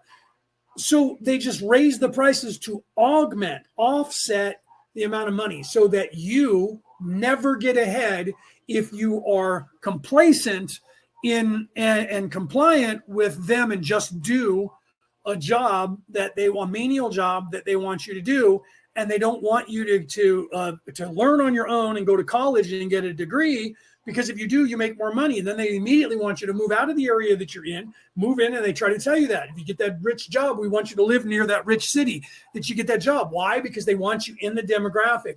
Here in the United States, people got onto that in the 80s and realized if I got a job in California in the San Francisco Bay Area, then transferred to Chicago and got paid the same amount of money, I would be moving up from middle class to upper middle class by doing so. So everybody was transferring around the country and getting jobs in places where they would pay you more, and then moving to places and transferring to places where if you lived there, you would be getting paid half of what you were getting paid. So they were rich. Corporations got onto that, and then they changed the laws and said, if you move from San Francisco Bay Area to Arizona, where the cost of living there is half, you take a cut in pay. And everyone went for it and allowed it to happen. So literally they would say, you can't now get rich and move to a place where you make a lot more money. We're only going to pay you what you're worth there, because they keep a status quo. And that's what they do with everything. That is part of the control that Ra. So for those of you who are trying to say, listening, if you've made it this far, what is it to do with the law of one, Leo? 100%. It's what Ra's warning you about, that the Anunnaki, the Orion Crusaders, their plan, their dynamic, their modus operandi is to control all of this, to keep you exactly where you are, in the dark, stupid, and they treat you like a mushroom. They keep you in the dark and they fill you full of shit. Literally warning you that this is the matrix, and the control over the matrix is to continue to keep you status quo without your knowledge. You will own nothing and you will be happy. That is what they're trying to do 100% around the world. Get you to be 100% dependent on them, get you to be uneducated so you have no motivation whatsoever, get them dependent on them, so that, hey, I'll just sit around in my house and get paid the pittance that they give me, and who cares? I don't have to do anything for the money. It's free. You're never going to have anything, because they're not giving you enough to succeed. They're not giving you enough to make it in life. They're giving you just enough as if you were a prisoner in a cell. They are giving you just enough food to survive, water to drink and not die, and just enough money so that you have hope, but not enough to do anything with it. And then you have no idea that there's a different way of doing this, because they've taken that information from you. This is 100% what Ra is warning about. And everyone else that knows anything about anything in the universe is trying to warn you about, is that this dynamic is why. So to answer your question, I know I went on a very long time, Rick, but I'm speaking to the entire planet while I'm saying this. The reason you don't have any money is because you're allowing them to control you and the entire market. And I have tried to tell people here in the United States, back when Barack Obama was the president, and they had raised everybody's prices and gave away all these free loans for houses, but you had this big balloon payment and they all came up at the same time. And the economy of the United States crashed, and they had to bail out corporations, Ford and all the car companies and a whole bunch of other people, because nobody had the money to buy all their shit and they were all going to go out of business. So they spent $100 billion giving every single corporation money to keep them alive, and then giving a bunch of Americans like, $1,500. They did it during COVID all around the world to keep you spending money, because their ecosystem stops working if you stop spending money. Their lie breaks down and falls apart if you stop spending all of your money and start hoarding it. They can't have you do that. So literally, when they told everybody to be locked down and stay at home, then nobody could buy anything. Then they had to give stimulus money to people because they needed people to flood the market with money to keep everybody afloat. But you couldn't go and do anything. So guess what? Well, we have this thing that's called the internet. You can buy everything on the internet. So the internet companies made trillions of dollars over a 3-year time period because everybody was buying everything online. Then the biggest industry became delivery drivers. Still is to this day. Delivery drivers, delivering all your food, delivering all your products all over the planet. That's the biggest commodity right now, is delivery drivers in the United States delivering shit to people's houses. All the food from the fast food restaurants, from every store, from every online entity. So now it's no longer just, a FedEx and UPS in the United States. It's everybody else independent. There's all these DoorDash and all these other companies that popped up to deliver food, to deliver everything to your house. So right now, that's the biggest commodity. So now that everyone's driving vehicles, everyone has to have a fleet of vehicles, and then no one is owning cars anymore. So now the biggest industry is what used to be the taxi industry. Again, it's you calling up an Uber or a Lyft or whatever it's called in your country, because you have the same corporations doing that. And if somebody comes in a car that they own to pick you up to drive you, and you pay them, and it's keeping the fuel industry running. It's keeping the auto industry running. It's keeping the delivery industry running. And that's keeping everybody else running while you don't own anything anymore and you're renting everything and you're spending more money to have that shit delivered to you than if you got off your lazy ass and went and got it yourself. The same thing with going to a restaurant or drive through a drive-through to get food given to you that is as the shittiest food on the face of the earth at the most processed, and you're paying exorbitant prices when if you went to the store and bought your own shit and made that same burger or sandwich, it would cost you 1/10 of what you paid to have someone else do it for you. But you're lazy and you don't want to learn how to make French fries. You're lazy and you don't want to cook your own burger and cut up your own lettuce and cut up your own tomato and put a piece of cheese on it. I just want to go and get it and eat it and I'll just, that's be cool, man. I don't care. I have other things to do. I have to get on my phone and sit here and swipe. Swipe, swipe, swipe, swipe, swipe, swipe, swipe, swipe, swipe, swipe, swipe. I watch people, that's all they do. I literally watch people walk by walking their dogs in the apartment complex, and I could walk up and probably molest, rape, pillage, beat them up, steal their wallet, and they wouldn't even know that I was ever there until they became conscious again, unless the dog alerted them by barking, because they're staring at their phone, walking. They don't even know the dog's taking a crap or a piss because they're too busy on their phone, holding on to the dog. You go to a restaurant, people are sitting there at a restaurant, no one's talking, they're all looking at their phones, eating their food, texting the person sitting next to them. Because that's what the world has come to. You're buying $1,000 phone and your entire life is sitting there staring at that phone while everything is going on around you and you have no idea what's even going on around you until something happens, and then you turn it on and film it because you're hoping that it'll go viral on your TikTok or wherever you post it. All of that is designed to keep you distracted, and you're paying exorbitant prices, $1,000 for a phone here in America, $1,500 for a phone in America. They just made a basketball on a computer with a 3D printer. You want to make money? Buy a 3D printer and start making this exact same basketball because they're selling them for $2,500 a ball. You can buy a basketball that is an NBA basketball specs for like $29.99, maybe $30.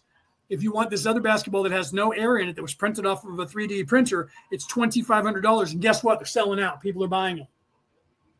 Okay.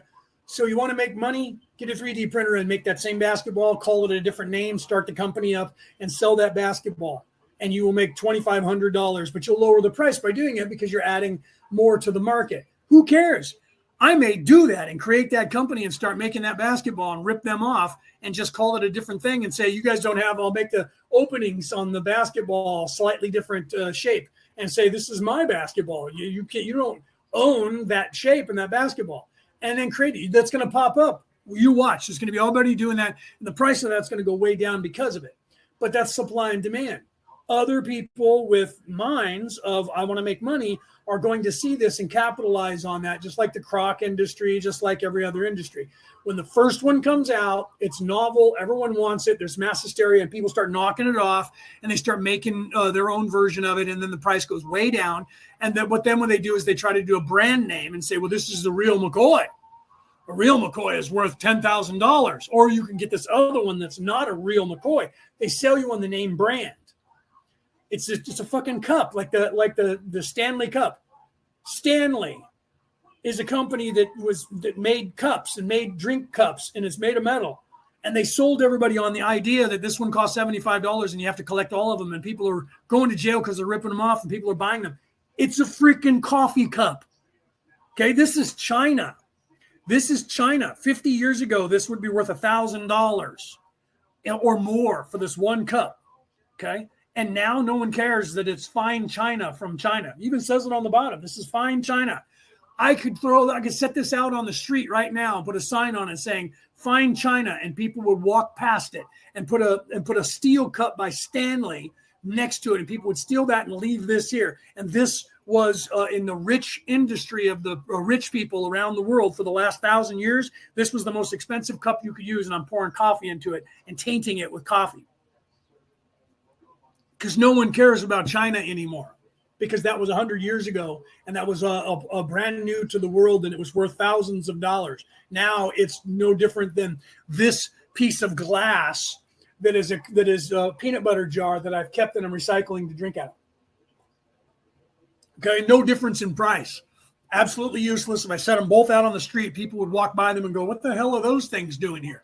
Because there's so many of them on the face of the earth. Same thing with gold. Okay, let's continue. The modus operandi of these evil people is to control everything and to keep you from ever getting ahead, to keep you always running with that carrot right in front of your face. I'm about to get it. It's right there. And run faster, run faster. And you don't realize that the carrot's tied to the back of your head and you'll never find it. The only way you can get that carrot is to stop moving, lean back like this, and let the carrot come to you. Okay? That's the way that you eat it. But you have to look around and realize that that carrot is attached to you and you're never going to catch it because it's tied on to you and it's sitting right in front of you and you can never get it. You can't reach it and you can't get to it. Okay? That's what you have to realize is going on. All right, let's continue. I am Ra. The first or red ray density, though attracted towards growth, is not in the proper vibration for those conditions conducive to what you may call the spark of awareness. As the vibratory energies move from red to orange, the vibratory environment is such as to stimulate those chemical substances which lately had been inert to combine in such a fashion that love and light begin the function of growth. The supposition which you had earlier made concerning single-celled entities such as the polymorphous dinoflagellate is correct. The mechanism is one of the attraction of upward spiraling light. There is nothing random about this or any portion of evolution. 41.11 Questioner.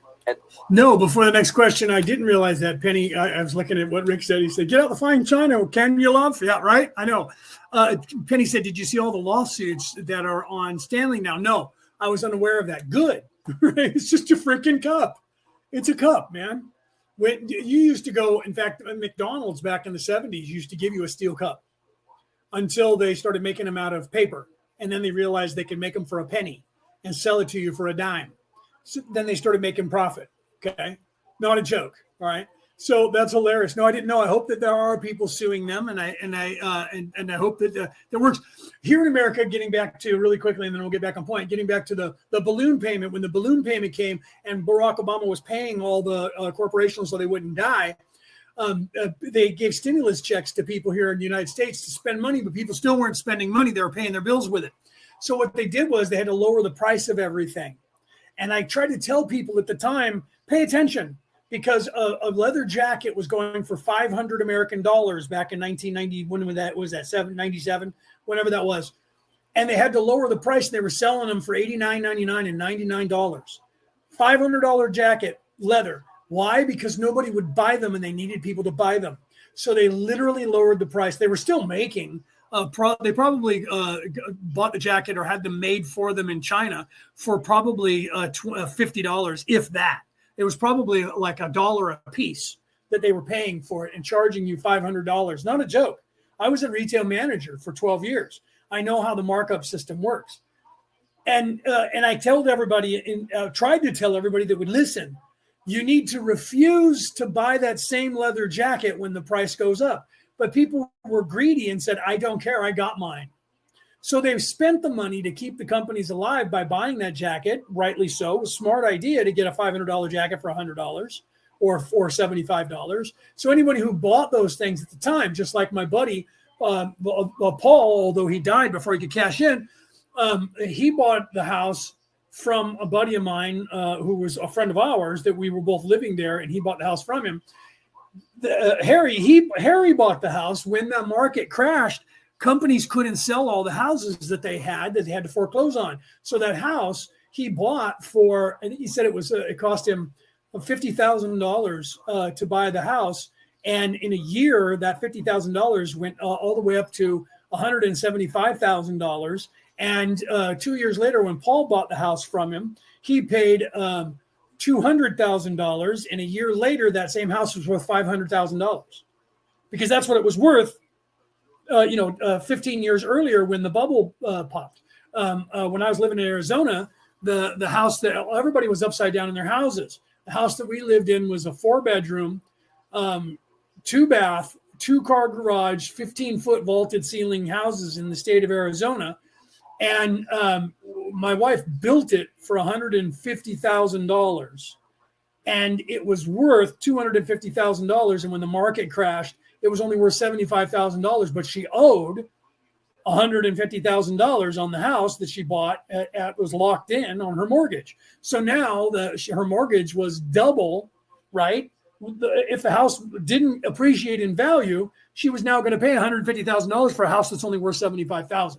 And I told her all you have to do is hold on to it long enough, and it'll come back up, because they drive the price of everything up, right? So by the time we got divorced, the house was now worth almost $150,000 again, right? And that was only in 2 years' time. Later, it doubled in price. It was almost back to where she was making a profit.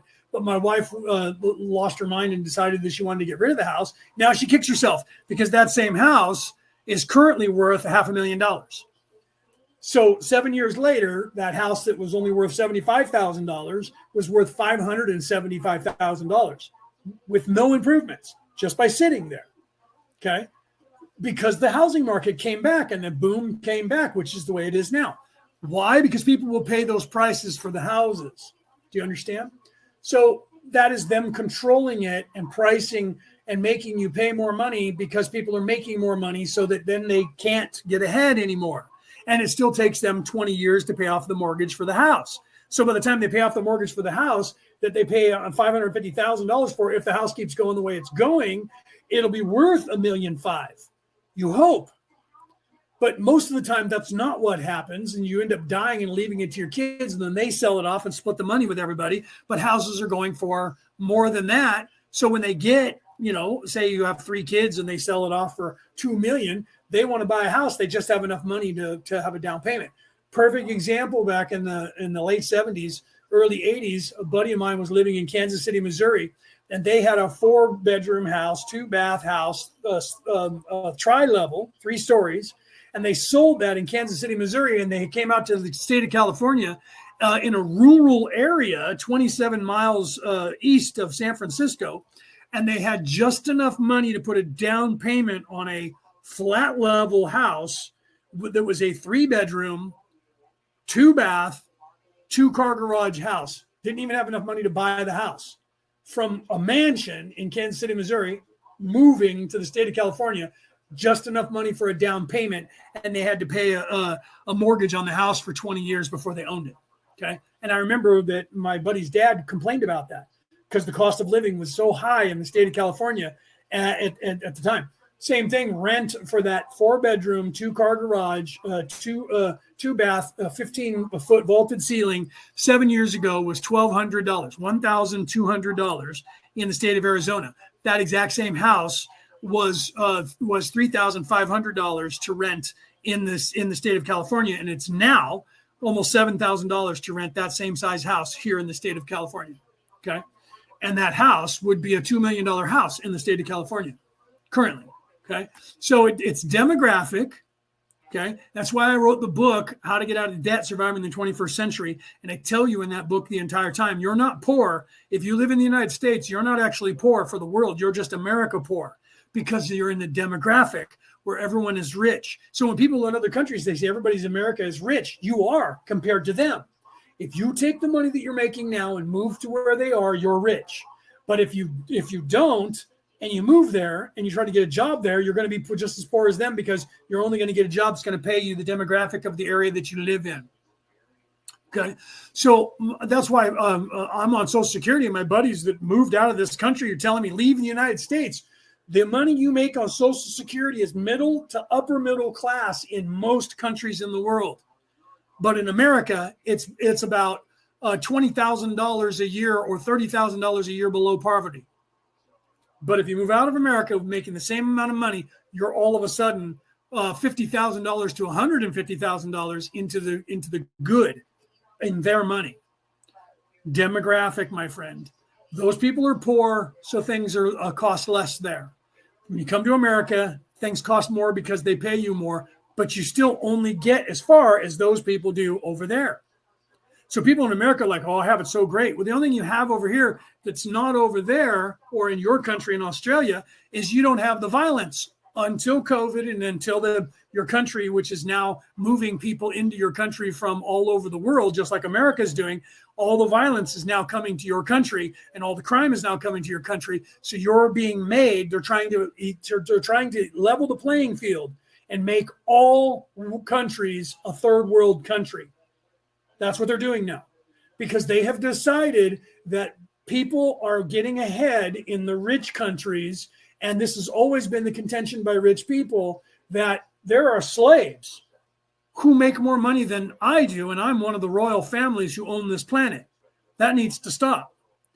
So they first tried to take away your education so you couldn't make that kind of money, but people were still learning how to make that money. So now they're just destroying all of the developed nations so that all of the nations of the world are all going to be identical.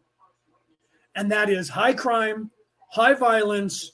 And what does that create? That creates everybody killing each other off, robbing and stealing, and it lowers the cost of living because it takes away everybody's money. And that also gives them a need to have military control over the population. So they're trying to put you back in slave chains by putting military personnel all around on every corner. And they're going to do that as soon as they take away all your guns.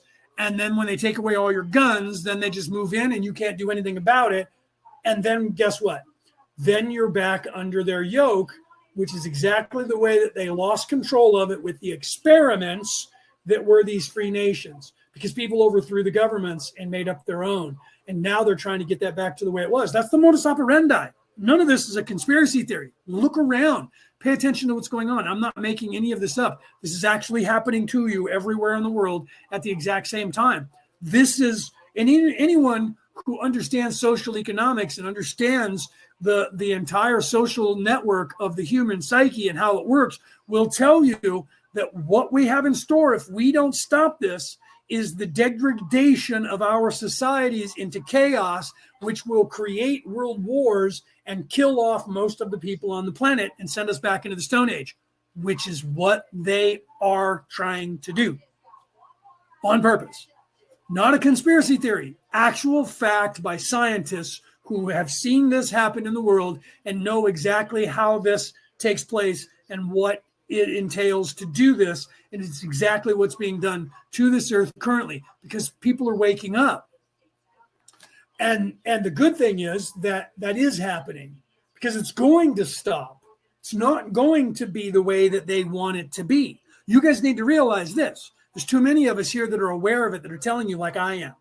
Okay. So they're in their death throes. You guys just have to realize that and stop manifesting. The world's going to hell in a handbasket and we're all going to die because the evil people are taking control. And all of the things that I just said to you are going to resonate with most of you, because it's fear and it's doom and it's they're in control and they're going to defeat us and they're going to kill us all off.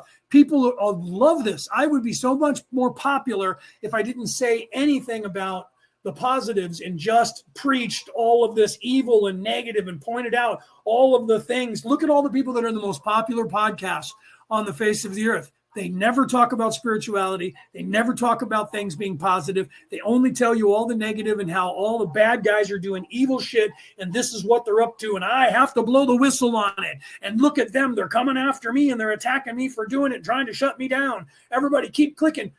All of that is a ruse as well. The large corporations, if they really wanted to turn them off, would just go click and turn them off. They want them to preach the fear, even though they're trying to tell you, I'm trying to help you by telling you that the evil people are coming for you. The evil people are allowing those people to continue saying that. Why? Because they like the fear that they are getting, because everybody runs around going, the sky is falling. Oh no, they're coming to get us and they're in control and they're so much bigger than us. That's the message that all of those people put out there when they preach that to you. That's why people say to me, why don't you do that? You would be so much more popular. I would, but then it would be defeating what I'm here to do. I'm not here to scare you into submission, which is what the news on every television everywhere on the planet is doing to you, and become one of them, put on a suit and tie and preach to you the same thing that you can catch on any channel on your television. Why would I do that? That's what they're teaching you. That's why I put that on my wall on Facebook that says it's 6 o'clock, and it's a newscaster sitting in his news station. It's 6 o'clock. Up next, what we want you to think. I would be no different than those people. I would be more popular. I'd be living in the flesh. I'd probably make $1 billion, and I would have mansions, and guess what I would get for it? Nothing. I would be making society believe that they are dying and that they are being controlled and that they are slaves and that they're going to be slaves and you have no hope. That's what they want me to do. That's what you guys out there, you don't know it, but that's what you want me to do. That's not what I'm here to do. Okay. This is all going to come to an end, no matter how scary it is to you. That's the fear that they have. They have the fear that all of this is going to come to an end because they know that it is ending. Okay. I just watched a video that my sister posted. I think it's on my page. It's on my wall on Facebook. She tagged me in it, so it's up there. It's a video of a woman who is telling a story of 20 years ago. She had a near-death experience and what happened in that near-death experience. And if you watch the entire video, towards the end of the video, she tells you that 20 years ago, I got the knowledge that in the year 2025 and the year 2026, that the earth is going to change so drastically that this way of life is going to end because of the human race is finally waking up and learning what they are in the universe and who they are in the universe, and that all of this way of life is going to end because the people of this earth are going to not take this shit anymore, and they're going to stop the people. Okay, but her entire story before that is all scary, and then it's about a near-death experience and all that. And it's not scary when she goes into to the place of reflecting and designing my life and what it was like there and how that's personal to each individual. And in the description of where she was a lot like Elysium by the Romans, by the way. That was literally a part of a movie where he literally said, if you find yourself in green fields with flowers walking, fear not, you are in Elysium. Elysium was the Roman word for heaven. Their concept of heaven was Elysium. Okay, and that's what she saw herself, was in this field of grass that had these pretty flowers. You should watch that video. But the point of that, my sister said, wait until the end because it's like this revelation. I'm like, no, this is what myself and many millions of other people around the world have been trying to get across to you, that this way of life is ending. It's not going to be this chaos where everyone's going to die to end this way of life. People are making changes and making a difference and going to change this. And I have said this so many times that by the year 2032, this earth is going to be completely different than you have ever could possibly imagine. This is prophecy. This is foretold thousands of years ago by people like myself who were here then. Wait, what? This was all done for the long game. The devil shall rule the earth for a time. That means a beginning, a middle, and an end, a time. That means a time. That means there's this and there's that, beginning and end. Okay. When does that time come to an end? Well, in the end times. Well, when is the end times? Well, according to 2,000 years ago, it was way in the future for people that were way in the future that could understand that. And everyone has been saying we are living in the end times. So that means that the time that the devil is going to rule the earth, that time is over. That's the end times. The times of the end of the rule of the devil. When is that? Well, the consensus around the world is becoming more and more apparent to people that is now. The Kali Yuga, that means time of tribulation. Ragnarok, that means time of tribulation. Revelation, that means time of illumination. All of those things mean the end of the reign of chaos, the end of the reign of the devil. And if all things are what they have been saying for the last couple thousand years, we're living it. All religions in the world, everything that they said, check off the boxes, is now. So that means the time is over. Chaos, evil, the devil, the time of the flesh, that time is done, over. And we're moving into the age of Aquarius, love, hope, a change, all of that. So what would I benefit from making that happen and take longer to happen by telling you that you're going to die and you have no hope, and that let me point out what the evil bad guys are doing to you over and over and over endlessly to gain a bunch of money from doing so, because then I'm staving off why I'm here. Okay, the law of one is Ra 40 years ago telling you and warning you that this is what's going on. Peter, welcome. I didn't see you there, my friend. There's a bunch of other people that I didn't notice that were here because I didn't have my glasses on, right? I don't know if I never say your name right? It looks like it says Ketut. It can't be the way it's pronounced. Ketut. Purdy. I apologize. I don't know how to pronounce that. Greetings from Bali, right? She said, it looks like, I can't tell if it's a man or a woman. Greetings from Bali. Greetings from the United States of America, from California. So the modus operandi of the Orion Crusaders, which you know is the Anunnaki, or any other, whatever you call them, the Bilderbergers, the Skull and Bones, the Illuminati, whatever you call them, wherever you are in the world, is to do this, right? So let me get back on point, because I know that some of you are like, okay, Rob was talking about something completely different, even though he wasn't. He was talking about the chakras. But the entities, like our sun, not being a sentient being like you are, like you and I are, and evolving. And then talking about people being able to, souls in the sixth density, the sixth dimension, being able to live on the sun like a planet, walk on there, because it's not on fire in that dimension like it is here. Let's continue. As I remember, the polymorphous dinoflagellate has an iron rather than a copper-based cell. Could you comment on that? Ra, I am Ra. This information is not central. The base of any metabolism, shall we say, is that which may be found in the chemical substances of the neighborhood of origin. 41.12 Questioner, I was just commenting on this because this indicates that it has the motion of our animal life with copper-based cells, yet it has the iron-based cell of plant life, indicating a transition from possibly plant to animal life. Am I wrong? My memory is a little fuzzy on this. Ra, I am Ra. It is not that you are incorrect, but that no conclusions should be drawn from such information. There are several different types of bases for conscious entities, not only upon this planetary sphere but to a much greater extent in the forms found on planetary spheres of other sublogoi. The chemical vehicle is that which most conveniently houses the consciousness. The functioning of consciousness is the item of interest rather than the chemical makeup of a physical vehicle. We have observed that those whom you call scientists have puzzled over the various differences and possible interrelationships of various stages, types, and conditions of life forms. This is not fruitful material, as it is that which is of a moment's choice by your sublogos. 41.13 Questioner, I didn't mean to waste time with that question, but you just happened to mention that particular single cell. Does this polymorphous dinoflagellate then have an orange energy center? Ra, I am Ra. This is correct. 41.14 Questioner, is this energy center, then, on a very small scale related to the orange energy center in man? Ra, I am Ra. The true color is precisely the same. However, the consciousness of the second density beginning is primitive, and the use of orange ray limited to the expression of self, which may be seen to be movement and survival.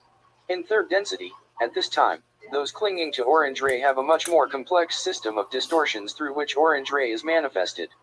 This is somewhat complicated. We shall endeavor to simplify. The appropriate... I was going to explain it, not sure if Ra was going to explain that, right? So I'll let Ra do the explanation. True color for third density is, as you have ascertained, yellow.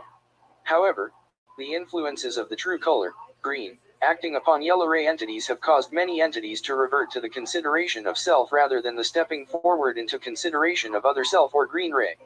This may not be seen to be of a negatively polarized nature, as the negatively polarized entity is working very intensively with the deepest manifestations of yellow ray group energies, especially the manipulations of other self for service to self. Those reverting to orange ray, and we may add these are many upon your plane at this time, are those who feel the vibrations of true color green and, therefore, respond by rejecting governmental and societal activities as such and seek once more the self. However, not having developed the yellow ray properly so that it balances the personal vibratory rates of the entity then is faced with the task of further activation and balancing of the self in relation to the self, thus the orange ray manifestations at this space/time nexus. Thus true color orange is that which it is, without difference. However, the The manifestations of this or any ray may be seen to be most various depending upon the vibratory levels and balances of the mind/body or mind/body/spirit complexes which are expressing these energies. 41.15 Questioner, could you tell me the simplest and first entity to have both orange and yellow ray energy centers?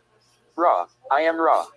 Upon your planetary sphere, those having the first yellow ray experiences are those of animal and vegetable natures which find the necessity for reproduction by bisexual techniques or who find it necessary to depend in some way upon other selves for survival and growth. 41. Like plants where it takes the insects to pollinate them. That's what that is referring to there, where you have plants that have a male and female bud or flower, and the insects, the bees and things go and they get the nectar out of there, and then they end up getting the pollen on their feet, and then they move over to the female plant to get nectar, and the pollen gets in there and pollinates the plant, and then the plant. That's exactly the ecosystem that Ra is talking about there. That happens where you have your you need someone else. That's why we were, when there was problems here in the United States, I don't know if it was worldwide, but back I guess in the 2005 to 2010, the European honeybee, which is very dominant here in the United States because the Europeans brought it over here when the Catholics came over trying to convert everybody. Especially out here in the West Coast when they came here, because all their fortresses are still here.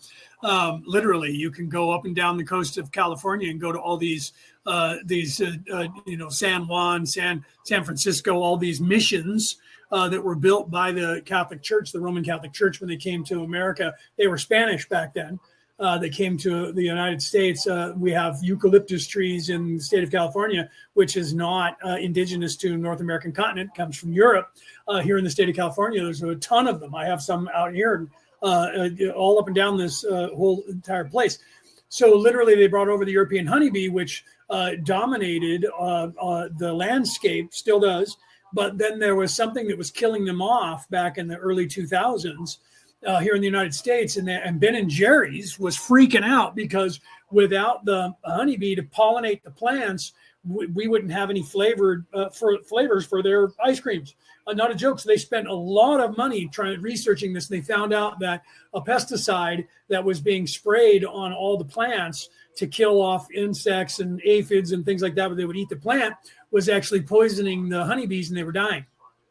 So we thought that if the honeybee dies, we're all going to die. And that means we're going to have humans that are going to have to become worker bees, and they're going to have to go and pollinate. But literally, your job is to go and pollinate plants to keep us alive, to keep our food sources on the planet. That was a big concern for about 5 years on this earth. Some of you probably don't even know that even happened. I was aware of it because we were protecting, I worked outside many places in the state of California. The company that I worked for ran companies all up and down the United States. And we were protecting honeybees because they became a protected species, and we were protecting them from civilians from spraying them or killing them or harming them all over the place, prosecuting people until they discovered what it was, that it was something in a pesticide, and they stopped that, and they still weren't sure. Well, what happened was that when the honeybee population decreased by 75%, all these other insects, bumblebees and other insects, all of a sudden now prospered, and no one was alive to remember 150 years ago when it was the other way around, before the honeybee got here, and all of that population was a lot bigger than it is currently. And that the ecosystem reset itself, and they didn't die off. They just were all living. If you take a bunch of fish and put them in an aquarium, the fish will only get as big as the aquarium allows, depending on the size of your aquarium, by the amount of fish that you have in there. The more fish you put in there, the smaller they stay. The larger the fish, if you take all the other fish out, one or two fish get really big. The same thing goes with the population. And they discovered that in the 70s in the state of Wyoming, when they went and got rid of all the wolves out of the state of Wyoming, especially in Yellowstone National Park. And the ecosystem was destroyed because of it. And they didn't know why. And one scientist in the 1970s said it's because you took away the wolves. and it's killing the ecosystem because it's allowing the natural course that the wolf was the predator and killing things. We're no longer being killed, and because of that, there's no everybody's there drinking all the water and eating all the plants, so the plants are not growing where they were growing before because there's more population. They're consuming those. Nobody believed that person for a long time, and somebody in the state of Wyoming took it a little bit more serious, and they said, why don't we try it and reintroduce some wolves to the Yellowstone National Park and see if it changes the ecosystem. And in doing so, they put 11 wolves out there and let them start breeding. And all of a sudden, everything went back to the way it was, slowly, but it started to. And they realized we need to repopulate the wolves and keep them at a certain population. And that will keep this ecosystem in balance. The same thing happened with the honeybee. They realized the ecosystem expanded on all other life forms. And then once they just stopped killing the honeybee, and then it found its equilibrium once again. Okay, I tell you all of that because that is what's happening on the earth with the dynamic between good and evil, is that evil had a time of their reign. So I was telling you a parable. It's not off topic.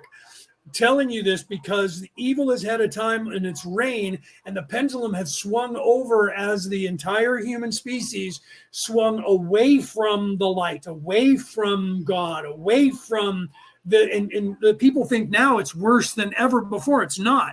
It just seems that way because the evil people are in charge and they're making you believe that. But if you look back at the time 2,000 years ago when Jesus was alive, I just use that because there's more Christians around the world that understand that time period. But I could pick any other time period and tell you the same thing. If you look at how the world was running then and how bad things were then compared to now, this is not the worst this planet has ever seen. This is actually the best dynamic this planet has ever seen for the last 10,000 years or more. And you just don't aware of it because you think this is bad because they have total control. Well, they've always had total control. The difference is you're able to see it now when even 200 years ago, you weren't able to see it because we didn't have all of this media, so they could just move into the south of France like they did 500 years ago and killed 2.5 million people. Today, that's a drop in the bucket. Happens every other day. 2.5 million people get killed. So it's nothing, no big deal. COVID killed only 3 million people worldwide, and that was a catastrophe. Well, then why is it that 2.5 million people died in one country in the southern part of France 500 years ago, and everyone now goes, who cares? Right? That was almost the entire population of France was murdered by the Roman Catholic Church. Look it up. It happened in real life. Why was that done? That was done purely because the people in the south of France said those guys that are in Rome are not teaching what Jesus taught. They're a lie and they're evil. And they came and killed them for it. And anyone who knew about it. And the only reason that we know about it is because a couple of knights, that's where we get our entire story of 3 knights escaped and took the information and ran away with it.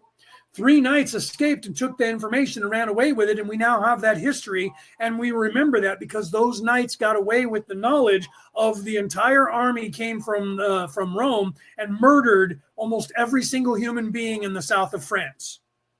Okay. It's the only reason we still have that. And people don't even notice that that's an atrocity. 2,000 people died in Pearl Harbor and we went to a world war over it. 2,500 people died in the Twin Towers and we went to a world war over it. 2.5 million people were murdered in the south of France because they were telling the world that those guys are not teaching what Jesus was teaching. They're a lie and they are corrupted and they are evil. And they murdered everyone who knew about it.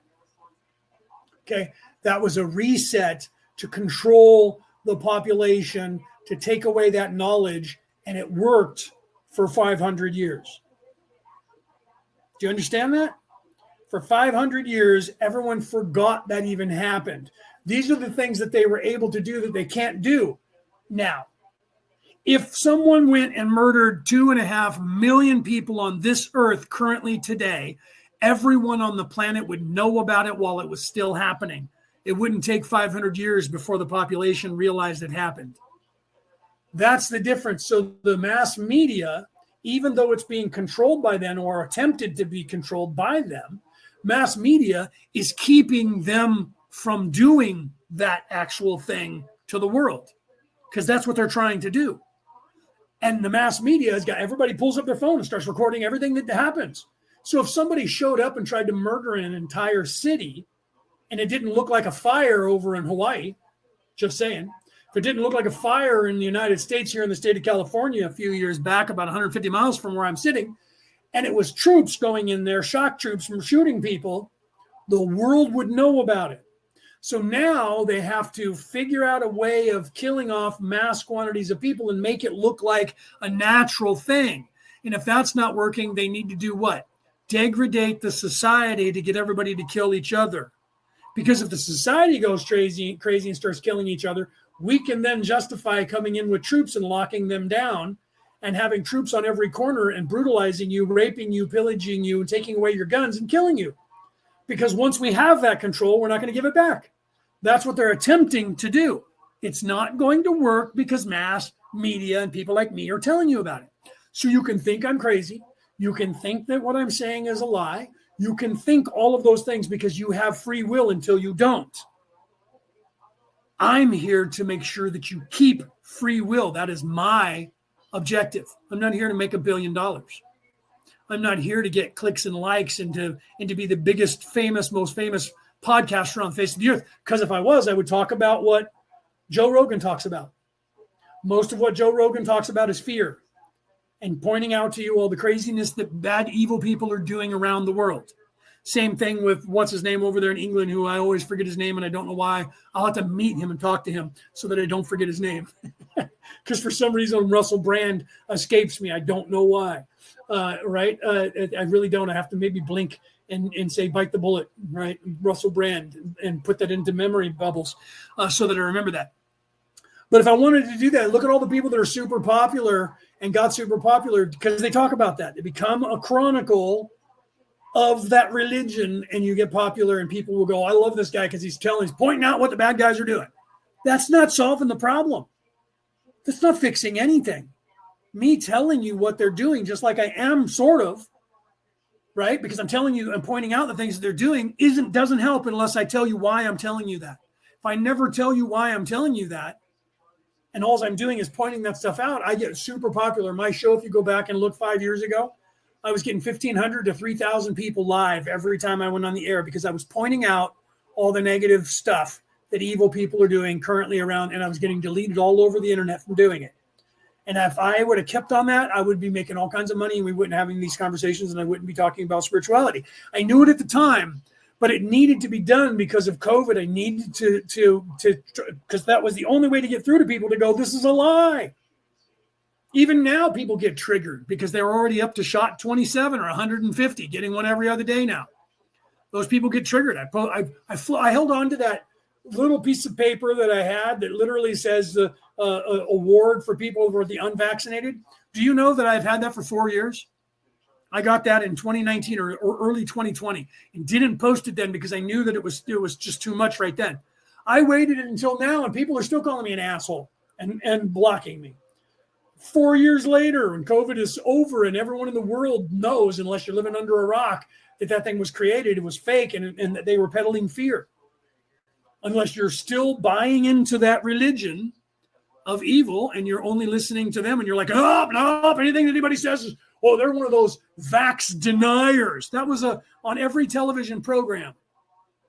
On every program, on every television in every country, all of a sudden during COVID, all of the dilemmas on all of your periodicals and all of your dramas was look out, grandma she's one of those vax deniers.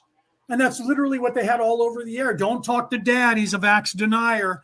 They were doing that. They're doing that over here in this country right now with checking the boxes off, talking about white supremacy. Because they're still trying to get everybody to believe that anybody who believes in make America great again, but they use the euphemism MAGA. MAGA's evil. Nationalists want you to go back in time 100 years to be the way it was 100 years ago. So having pride in your country, wanting your country to be self-sufficient, wanting your country to have borders, wanting people to actually do the right thing to get into your country and apply like all other nations on the face of the earth are currently doing, and making products in your own country and selling those products to the rest of the world is bad and evil. And that's not the way the world is supposed to go, because the world is supposed to be going one united peoples, so that we can unite against what? The big bad evil aliens, so that we can be one world government. Well, who's going to be in charge of that one world government? Guess who? The people who think they already own this government, the people who think they already own this planet, the people who own most of the businesses worldwide already behind the scenes are the ones who are going to be telling you what to do under the banner of the United Nations, which they own and operate and have owned and operated from the beginning. So they're tired of being behind the scenes, and they want to be in the forefront, and they want you to know, we're your kings and creator gods. Shut up. And if you don't like it, we'll put you in jail like they did Julian and Assange in England, and we'll leave you there with no charges. And here's the thing. Let's talk about that again. Let's go down there and get on that kick of talking about politics. Julian Assange points out things that the American government was doing that was evil, and they put a price on his head, and they try to kill him, and then he goes and gets asylum, and they lock him up, and they're holding him. And people now are like, I can't believe the English government is holding that man with no charges. When has that ever happened? If you're Irish and you're over the age of 35, you remember that the English government was doing the exact same thing to every single IRA operative from 1970 or from 1916 during the Easter Uprising until 1997, when they acknowledged Ireland as a free and sovereign nation. Unless you live in the north of Ireland, then you don't know what I'm talking about, because they don't even teach you your own language in the north of Ireland. You don't even speak Irish, and you think the IRA is just some washed up has-been that no one cares about in Ireland, because you live in the north, which is occupied still by the English. And so you don't know what I'm talking about, and you think I'm crazy. Okay, but they were locking up these people for no reason, no war crimes, not being tried, never convicted, and never charged with anything. And they left them in jail until they died of old age. And some of them starved themselves to death in protest so that it would get out to the world. Look it up. Look up your own history. If you're in the UK, look up that history. They were held in prison with absolutely no crime ever convicted of or charged of. So everyone now is like, Julian Assange is being held by the English government without any crime being charged to him. That's just crazy. That's never happened. That is the modus operandi of the English crown forever. It hasn't never changed in the history of the English crown.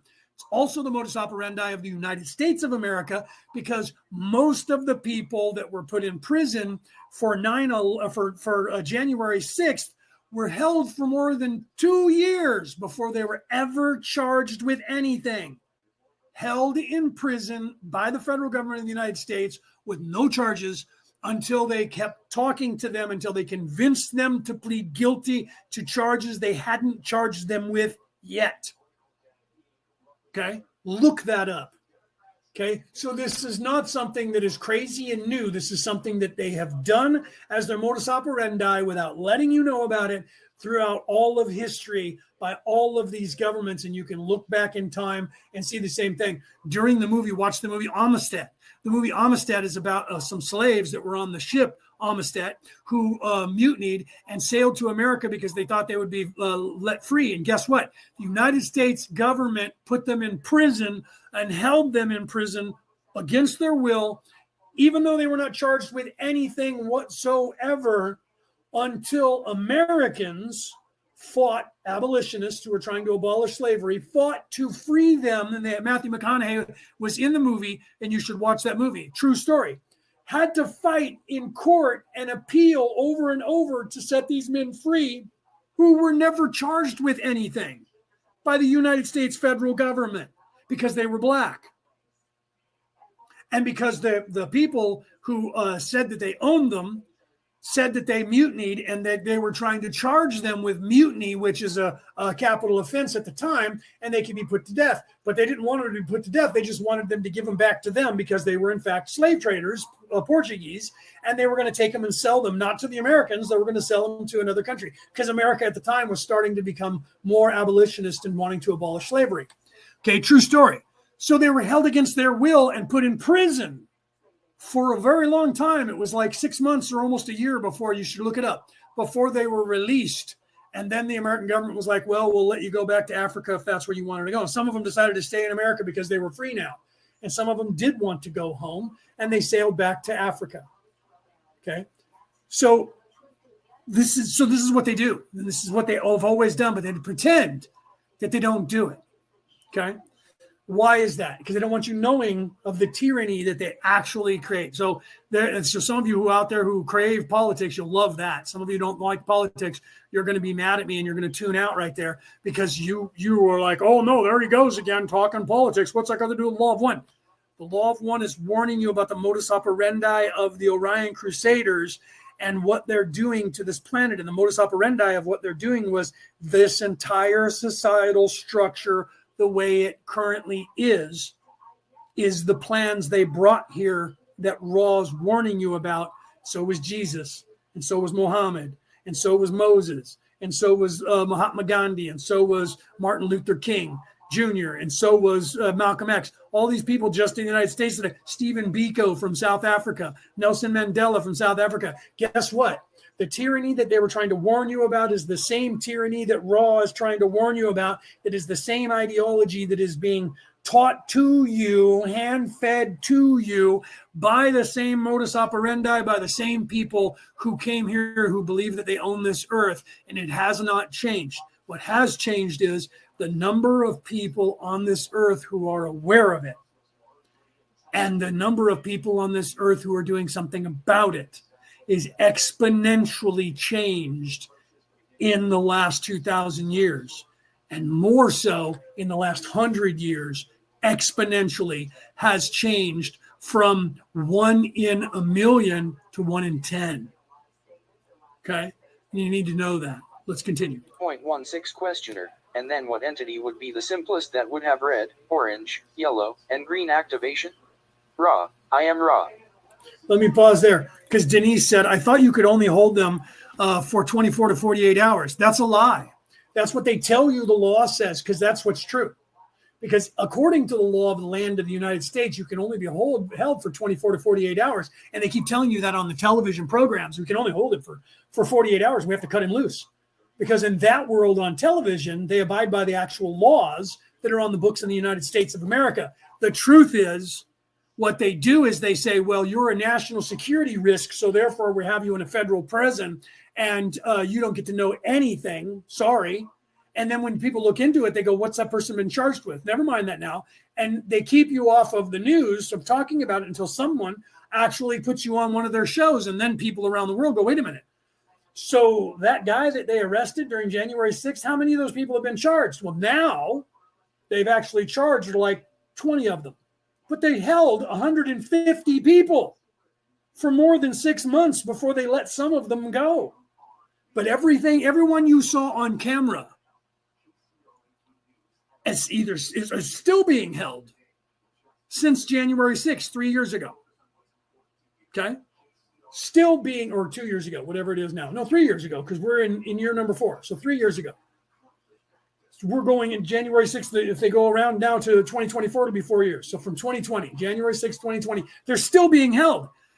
Many of them, probably about 75 of them. And out of those 75, there's only been about 10 of them that have actually been charged. This is the truth. Look it up. Look into it. They don't have to. All they have to do is deem you a threat and say national security interest because you tried to. They haven't tried you or charged you with treason or insurrection, but they're keeping you because you were an insurrectionist in their mind. So you're guilty before innocent, which in this country you're innocent until proven guilty, but not so if you piss them off. Then they just put you in prison. We'll get around to charging them. And if you ask about it, they're like, shut up or we'll look at you. Do you want us to have the IRS look at your finances? And it scares people, so they back off and they don't do anything and they don't talk about it. Our own politicians who are supposedly these Republicans in this country, these conservatives who are supposed to be out for the common good, none of them are doing anything and talking about it. Tucker Carlson talked about it and they got him fired over it, and now he's an independent and he's on his own website and on Twitter. Some of you hate Tucker Carlson because you think he's your enemy. he was saying that even the Republicans weren't doing anything about it, and that they didn't seem to care about these people. And why did they not do anything about it? Okay, so when McCarthy got taken out of office by Republicans and everyone said they were these evil Republicans that were these MAGA Republicans and he wasn't conservative enough, they were taking him out of power because he wasn't doing anything to give over the knowledge that his predecessor, as soon as he got into office, handed over the tapes of all of the tapes that they would not allow anyone to see, that the Republicans who were in charge of the House before that wouldn't give out to the world to see. So these people that took him out of power, everyone's like, they shut down the government and they're just these evil MAGA Republicans. Okay. And that means they're evil because they were trying to take him out of power. They were stopping the machine and said it out loud that he is the deep state, he is the swamp, and he is not doing his job by telling the world that these men that are locked up in there did nothing wrong and haven't been charged. And guess what? As soon as the new speaker, or whatever his name is, McDonald or whatever his name is, he got in there and he released all the videotapes. And then the news agencies wouldn't play them. And they sued, the company sued Fox because Tucker Carlson claimed that the election was rigged and was playing that little narrative. And they said a part of the lawsuit was, you guys have to pay us $150 million or $1 billion. Oh, and you have to fire Tucker Carlson. So they fired Tucker Carlson, and then they, of course, signed a non-disclosure agreement to tell anybody in the world why they fired Tucker Carlson. But Tucker Carlson didn't sign one, and he told the world that was part of, and I knew that and said it. And everyone said, you don't know what you're talking about. Tucker Carlson then finally came out when he was independent, when he finally started talking again. He came out and said, part of the lawsuit was to get rid of me. Shut me up. Because he was talking about January 6th and showing the videos. But because he had also said it's a possibility that this corporation who rigged all the elections in Venezuela and were known for that corruption was doing the same thing in the United States, they sued and he couldn't prove, Fox couldn't prove what he had said. So the courts, of course, they got to a liberal court and won the case, and they said fire Tucker Carlson over it. So Tucker Carlson was the first person that McDonald gave the videotapes to, and Tucker Carlson put all the videos out for everyone to see, which showed that, and now there's an investigation, and it shows that the Secret Service, the FBI, the CIA, and the NSA had more than 250 operatives orchestrating January 6th. This is being proven, but you're not hearing about it around the world because the news agencies are owned and operated by the same people who own and operate the United Nations, your government, this government, and think they own the world. The dying breed, the dinosaur, is trying to hold on to all of their power at 100% all cost. They're dying and they know it, and they are trying to do everything they can do to stop it. And they're trying to do it by scaring you as much as they can. So I am not going to just be that person and only tell you those negative things. What I'm telling you is that what has been planned and that has been being the modus operandi of those of us who came here to help has been to work in behind the scenes for the last 100,000 years, slowly changing things to fix things throughout time during the temporal war to fix all of this. And we have succeeded in what we were doing. And you're just not aware of it yet because they control all the narrative the way they have controlled the entire narrative forever. And it's only been people that have been usurping that narrative and using their control mechanism to get information out to you, printing presses and things like that, until the internet, and now internet things, independence around the world, like me talking, telling you these things. You have to find us. But we're out there in the world making a difference and changing people's minds one mind at a time, giving you the tools. I'm not trying to convince you of anything. I'm giving you the tools so that you can find it on your own, so that you then organically will come to the same conclusion that everyone else is coming to when they have all things equal, Occam's razor. When all things are equal and you have the opportunity to look for yourself and you do so, you come to the same realization that everyone else that has that ability comes to 100% of the time. And it's not, look out, evil people are in charge and there's more of them than us and they're winning. That's not the answer. That's what they're trying to tell you is happening. But in reality, it's the opposite. But you don't get to know that because they don't want you seeing it, and they control the places that you're addicted to. And therefore, the information that you have there at your disposal is only information they will allow you to have. just like on any television program, on any news agency that is on regular television. That is why more and more of you around the world are listening to more and more podcasts that are out of their measure of control. And it's the same thing I talked about with TikTok, where people are like, oh, they're evil and they're just trying to steal all the information and spy on Americans. Yet the majority of the people, this is why people kept bugging me to get onto TikTok, because the majority of the people that are awake are on TikTok. They're not on Facebook. They're not on YouTube. They're not on Instagram. They're on Snapchat. They're on TikTok and a few other places. Why? Because those are not under the control of this cabal. They want it to be. And it pisses them off because it's a different faction. And everyone says, oh, that's just a ruse too. You could get real crazy and say that I'm actually possessed by the devil or a demon, because some of you out there with a religion, a couple of you Christians out there will believe that I have a demon within me and I'm the devil, and that I'm speaking the devil's words to you even currently by telling you that you should be freed, and that you were free from the second that you were born, and that you're supposed to ascend to God, that somehow that's an evil plot by the devil to keep you from what? Getting likes and clicks and being a pillar of society and making $1 trillion to pay to the one percenters? That by doing everything that every religion told you to do before that was taken away from the religions on this earth, when you look up your own religion and find out that it was a spiritual way before it became an institution to get you in the seats like a Starbucks and have you buy their product, look it up. Let's continue. This information has been covered in a previous session. To perhaps simplify your asking, each center may be seen to be activated potentially in third density, the late second density entities having the capability, if efficient use is made of experience, of vibrating and activating the green ray energy center. The third density being right. Hold on. Peter's is throwing prophecy out there, and I'm going to further that. Okay, so Peter, I'm going to put it up on the screen for those of you around the world that are watching this. I can't put it up on the screen because this is not going into StreamYard, so I'll have to read it to you. He says, this is 2024. King Charles is going to abdicate under poor health. On a new king will stand as Prince Charles couldn't or can't continue. This is prophecy, and I haven't gotten that wrong at all. He's been right the whole time. So I agree with that, and I know a little bit more about prophecy that has to do with that particular thing. What you're going to see is an attempt. You're going to see the prince be if it goes down the same road as prophecy that I learned about when back 40 years ago.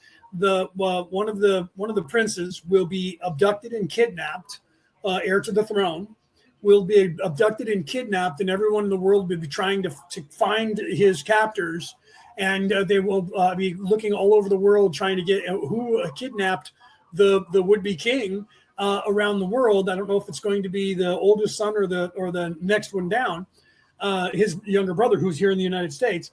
I don't know if it's going to be one of those two, or it would be the oldest one would be the one that you would want to kidnap. As it turns out, that he's being held on a ship at sea. That's where they're going to find him eventually. That's prophecy. So according to prophecy, Peter is absolutely right. This king is going to rule for a short period of time, and he's going to abdicate his throne. This has been prophecy that has been foretold thousands of years ago, definitely hundreds of years ago. And I knew about it 40 years ago, 50 years ago, 40 years ago, that he's going to rule for a short time and have to step down. He's already having health issues now. If he steps down, his son is going to have to be in his rule. Well, somebody decides to kidnap that son, and eventually they find him being held on a ship at sea, because floating around out in the middle of the ocean is the best place to hide someone in plain sight, because the ocean is a very big, 75% of the water, the planet is water. It's easier to hide somebody by turning off a transponder and having them float out in the middle of the ocean than it is to try and hide them on any continent, in any prison under the ground or whatever. That's prophecy. I don't know if it's going to happen this year, but it looks like it might. So now I said that, and so did Peter. So what'll happen is, if this comes to pass, I'll have the Secret Service up my ass, and he'll have the version of the Secret Service from Ireland up his ass, and they'll be questioning us. So how much do we know about it, and who do we work for? Because they'll think that we had something to do with it, which is what happened when people tried to warn, psychics tried to warn about 9/11 or the assassination of the leader. What was his name? Benjamin Netanyahu. Is that who it was, or is he still in charge? Whoever was in charge before Benjamin Netanyahu in Israel, who got assassinated back 30 or 40 years ago, they tried to warn him, and they just got arrested for doing so. Same thing with the Pope John Paul II, who they tried to shoot him. People tried to warn that he was going to be an attempt on his life, and no one listened to him, and they arrested the people who tried to warn him. But some of the knights listened to him, and they actually were able to keep him from getting killed, which he ended up dying earlier because of the wounds that he got from that assassination attempt. But whenever psychics say anything big for some monarch, that something might happen, the second it does happen, everyone who predicted it gets arrested and gets questioned and gets held with no charges in a prison for more than 48 hours while they try to figure out what you know, and that whether you're up to it or not, and where is the person they're looking for, and it must be your fault because you knew about it. And there's no way that their spirituality, and there's no way their psychic abilities. So you obviously must be a terrorist. That's what secularists are going to believe and buy into. So if it happens and I end up disappearing, then you'll know why, because I just said it out loud on this show, and they believe that I have something to do with it, some sort of plot that I had to do with it. All right, let's continue. The potential for complete self-awareness, thus has the potential for the minimal activation of all energy centers. The fourth, fifth, and sixth densities are those refining the higher energy centers. The seventh density is a density of completion and the turning towards timelessness or foreverness. 41.17 Questioner, well, then would an animal in second density have all of the energy centers in some way in its being but just not activated? Ra, I am Ra. This is precisely correct. 41.18 Questioner. You always have all the chakra centers. Let's get off of politics before the algorithm gets us. All of the chakra centers that you have are the natural chakra centers of this entire universe. Everything is bound by those laws, those archetypes that are your, say, the seven major arcana, the seven chakras that you have in the human body. Everything in the universe has those exact same properties. It is the building blocks. That is what we refer to when you hear the word logos. That is the building blocks of all the dimensions. They are the same. This is the third dimension. It is the place of doing. It is the yellow ray. The third dimension is the yellow chakra. So this is the place of doing. That is the yellow chakra. Okay. So you have within you that same chakra. You are living in that chakra. Okay. So everything in this place is first, second, third, fourth, fifth, sixth, seventh, and eighth dimension in some way. This octave, seventh through the seventh, in some way. So everything is first a single organism or a first dimensional being. We have them here on this earth. Then a second dimensional being. We have them here on this earth. Plants, trees, the air is a first dimension. The sun's rays is a first dimension.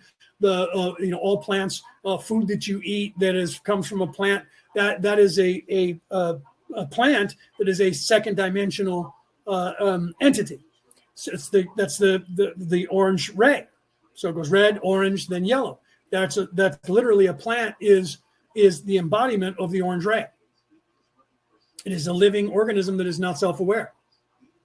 Do you see? So all of the chakras reside in everything. All, dog, cat, bird, they have all the same chakras that we have. And they just are ruled by the chakra that they're in for that density that they're in. So if you're a tree, you're a first or a second density being. When you, as an animal, a plant, a dog, a cat, you're a second dimensional until you become self-aware. And then when that life cycle ends, you then become a third dimensional. And guess what? You move into the yellow ray sun, third planet from the yellow ray sun. This is the place of doing. Now you are a being that exists in that place of doing. I think, therefore I am. And you move up from there. You have all of those chakras in your body, and you move up in those chakras as you move up in the octave. When you get to the next octave, there are more chakras in that octave that are the representation in that octave of the same seven archetypes in this octave. And there are different colors there because they are at a different resonance than they are down here. So we have red, orange, yellow, green, blue, violet, white. And then when you move up to there's a different color. I have those on my reels to show you. And that goes up to the next level and the next level and the next level. And every time you move up into a different octave, you start at the bottom base, and those colors are similar to a shade of red or a tint thereof of that color. It could be a pink or a little bit more of a red and yellow, or a little bit more of a, it depends on how those transfer when they get up there. And you can see those when you look at some of those concepts that I have on my reels. Okay, so everything is as above, so below, as within, so without. And so the microcosm to the macrocosm is the same. That is what that entire thing means: as below, so above, as within, so without. It means not just as within me, so without in this world, as below in me, as above in me. That means literally at the entire universe, the entire structure of the entire octave, all the way back to the source. Now, the animal in second density is composed of light, as are all things. What I am trying to get at is the relationship between the light that the various bodies of the animal are created of, and the relationship of this to the energy centers which are active and the ones which are not active, and how this is linked with the logos. It is a difficult question to ask. Can you give me some kind of answer on that? Ra, I am Ra. The answer is to redirect your thought processes from any mechanical view of evolution. The will of the logos posits the potentials available to the evolving entity. The will of the entity as it evolves is the single measure of the rate and fastidiousness of the activation and balancing of the various energy centers. 41.19 Questioner, thank you. In yesterday's, or the day before yesterday's session, you mentioned variable speed of rotation or activity of energy centers. What did you mean by that, speed of rotation? Ra, I am Ra. Each energy center has a wide range of rotational speed, or as you may see it more clearly in relation to color, brilliance. The more strongly the will of the entity concentrates upon and refines or purifies each energy center, the more brilliant or rotationally active each energy center will be. It is not necessary for the energy centers to be activated in order in the case of the self-aware entity. Thusly, entities may have extremely brilliant energy centers while being quite unbalanced in their violet ray aspect due to lack of attention paid to the totality of experience of the entity. The key to balance may then be seen. Okay, hold on. I didn't see that question, Cassie. Thank you for pointing that out. She said, good question. So Denise asked the question, will we ever know the complete truth? I know it in my gut, but will the world ever know the real truth? Yes, that is a good question. And yes, the world's figuring out that, getting back to on that point for a second, the world is figuring that out. Well, when you say the complete truth, let me preface that with, what do you mean by that? Will we in the third dimension ever fully know the extent of all the lies, deceit, and atrocities that the evil people have created on this planet? Probably not. But or I should say, not as things are now. There's not going to be some broadcast that's going to be worldwide that's going to list all of the atrocities by every single government and every official in every government and every business and every corporation and every country around the world. There's just far too many that are doing evil things everywhere across the earth. And then when does it stop? Do you go back and go all the way back to Jesus's time and come all the way forward and list all of that? But that information is out there. It's in the Akashic records. It's in the halls of Amente. Okay. So all of that is known already to everybody who has access to them. But when we tell you about it, you guys say, I think that person's crazy. Okay. So until you know it, you won't believe it. Okay. So the answer to the question is yes and no, because it's never going to be broadcast to the world and listed. Because even if all of the evil and everything has changed, you're going to have people protecting them. That's why I talked to my brother about it. And he said, he says, I want to see people go to jail for the atrocities that they're doing. And I'm like, you and I both know that's never going to happen. What's going to happen is it's just going to go away. They're going to be stopped. And some of the people are going to be telling the world that these people did that. But you're never going to have people get arrested because they have to arrest everyone, including themselves. Do you see?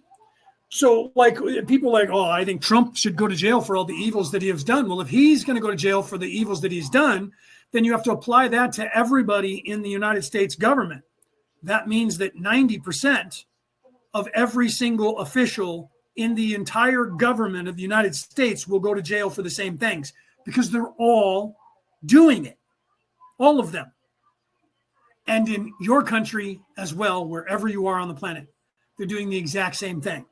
Just like they're trying to impeach, they're looking into Joe Biden for selling the family brand and access to him by foreign governments so that they're paying his family money to have him influence the American government. Influence peddling is the currency of the earth in every government system currently on the planet. So if they impeach Joe Biden for it, everyone who's impeaching him is going to have to be impeached. And if they do that and they say, we're going to try all politicians who have done the same thing, there will not be a politician left anywhere on the face of the earth, nor will there be a corporate head, nor will there be a military head, a Secret Service head, all the way down to teachers in schools, the police departments, your store that you work for, your boss, your co-workers. If you're going to do that, when does it stop? Everyone's going to go to jail. Everyone, except for those people who are completely in service to others and who do not rip people off ever and do not tell lies. What do you think the actual population of the earth is that is doing that? It's very small because people lie about a lot of things because you don't get ahead without playing their game. And people lie. Children lie. So what does it stop? You go all the way down to people when they first learn to speak and did you poop your pants? Little baby doesn't poo his pants. You go over there, I smell poop. Did you poop? 3-year-old. Do you put that person in jail? Because they're just as lying as a politician who says, we're here to help you. We're trying to keep you from that person doing evil to you. And that person's like, I'm not doing the evil. It's that person. You have to, the only way you can make all of that stop is you have to say, we can't put everybody in jail because everyone will be in jail. So what you have to do is you have to say, you have to be an abolitionist. You have to abolish slavery. Because if you arrested everybody who had slaves because they owned slaves, there would have been no one left in the United States or anywhere else in that matter where they abolished slavery free. So you have to say nobody can do it anymore. And now, from this day forward, if you do it, you go to jail. So the only way that you can fix this society is to make it illegal, term limits, so that you can never be a politician for 50 years. You can be there for 4 and you're out and never get to serve ever again. Period. Done. You're never a politician again. Because that means that there's going to be somebody new that has to step up. And they're like, nothing's ever going to get done because no one's going to do that. You would be surprised that the 86% of the population who are in service to others are going to try and make a difference by going, I'll serve for 4 years and then never get to serve again. In that 4-year time period, I'm going to work my ass off to try and get as much done because I only have 4 years and I can never do it again. Okay. Then you're going to have people trying to pay those people to get into office to do the corrupt shit. Then you're going to have the same thing again. So even if you get term limits, you're going to have to limit the amount of money that they can be paid by or who they work for. So the entire structure of our society has to be changed. And you can't put in jail all the people you want to go to jail because that means everybody goes to jail. And where does it stop? And who's the one who decides who gets arrested and who doesn't get arrested for the war crimes, whatever these crimes are? So you have to allow those to stop by changing the laws and then saying anyone who does it from here on out goes to jail. You've been warned. You no longer get to do that. You make it illegal. They're not letting that to happen right now. So that's how you change society. You can't lock up everybody that you think is bad because they're all doing it. You have to change the laws that says if you do it, you go to jail. And we have to prove it. And then you're going to have chaos anyway because you're going to have everybody trying to arrest everybody over. That's why what happens with impeachment. That's what happens in England currently. A vote of no confidence can happen any other day, every other day. You can have somebody get voted in and voted out, voted in, voted out, voted in, voted out. America's going to become the same way. Okay, they're going to impeach Joe Biden, and then they're going to impeach Donald Trump. Then they're going to impeach whoever comes after them, and you're going to impeach them back and forth. And then you're going to get elected and impeached, and elected and impeached, and elected and impeached, and it's not going to mean anything. It's going to be just like it is in England, to where it's just a vote. Here we go. That guy was in for 3 days and now he's voted out. Jesus, come on, everybody, let's stop. And once everyone says, let's leave this guy in power for a little bit of time, then they're left in charge for a little bit of time. That's what's going to happen. You have to get it out of the way and get it out of everybody's system. So when everyone goes, oh, now we're just going to have everybody going after Donald Trump or going after Joe Biden because they went after Donald Trump. Good. They need to impeach him. And then the House or the Senate will go, no, just like they did. And then if Donald Trump gets back in the House, if they get control, they impeach him again. And then everybody says no, and it diminishes that impeachment. And it becomes a regular thing that as soon as someone gets in power, they start trying to impeach him, and then they get him out of office, and then they can vote somebody else in, and then they impeach him. And eventually the population gets fucking tired of that and says, we're not voting any of you guys in anymore. We're taking you guys out who keep impeaching everybody. And they go, wait a minute. Oh, hold on a second. Not me. It's them. Too late. You guys are out. It takes the people to wake up to make changes, not trying to tell the people that are already corrupt to make changes.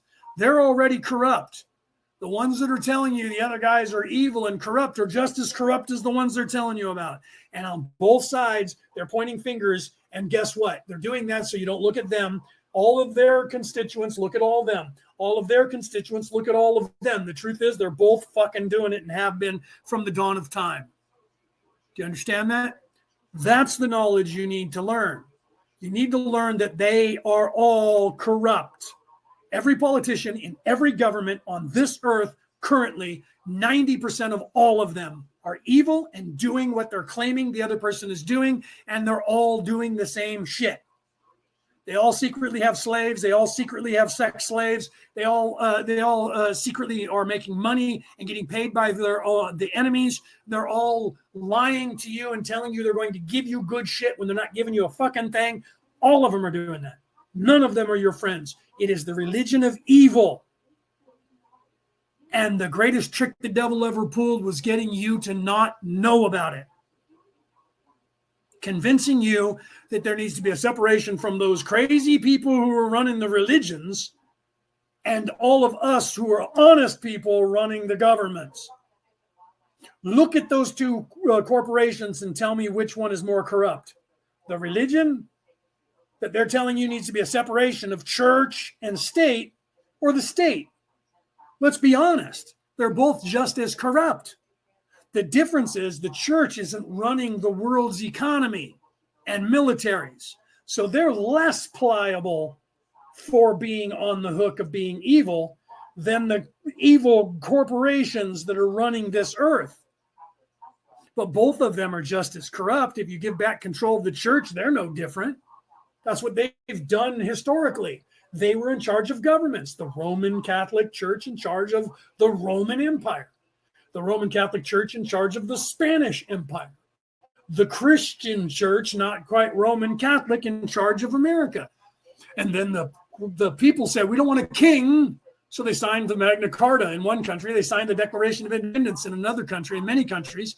And then they said we need a separation of church and state because we can't have those ruling class being in charge. And now my camera froze for a second. Don't know what happened there. We can't have those religions in charge anymore. We want to be in charge. Oligarchs in America signed the Declaration of Independence so that they could rule what the king was doing without the king.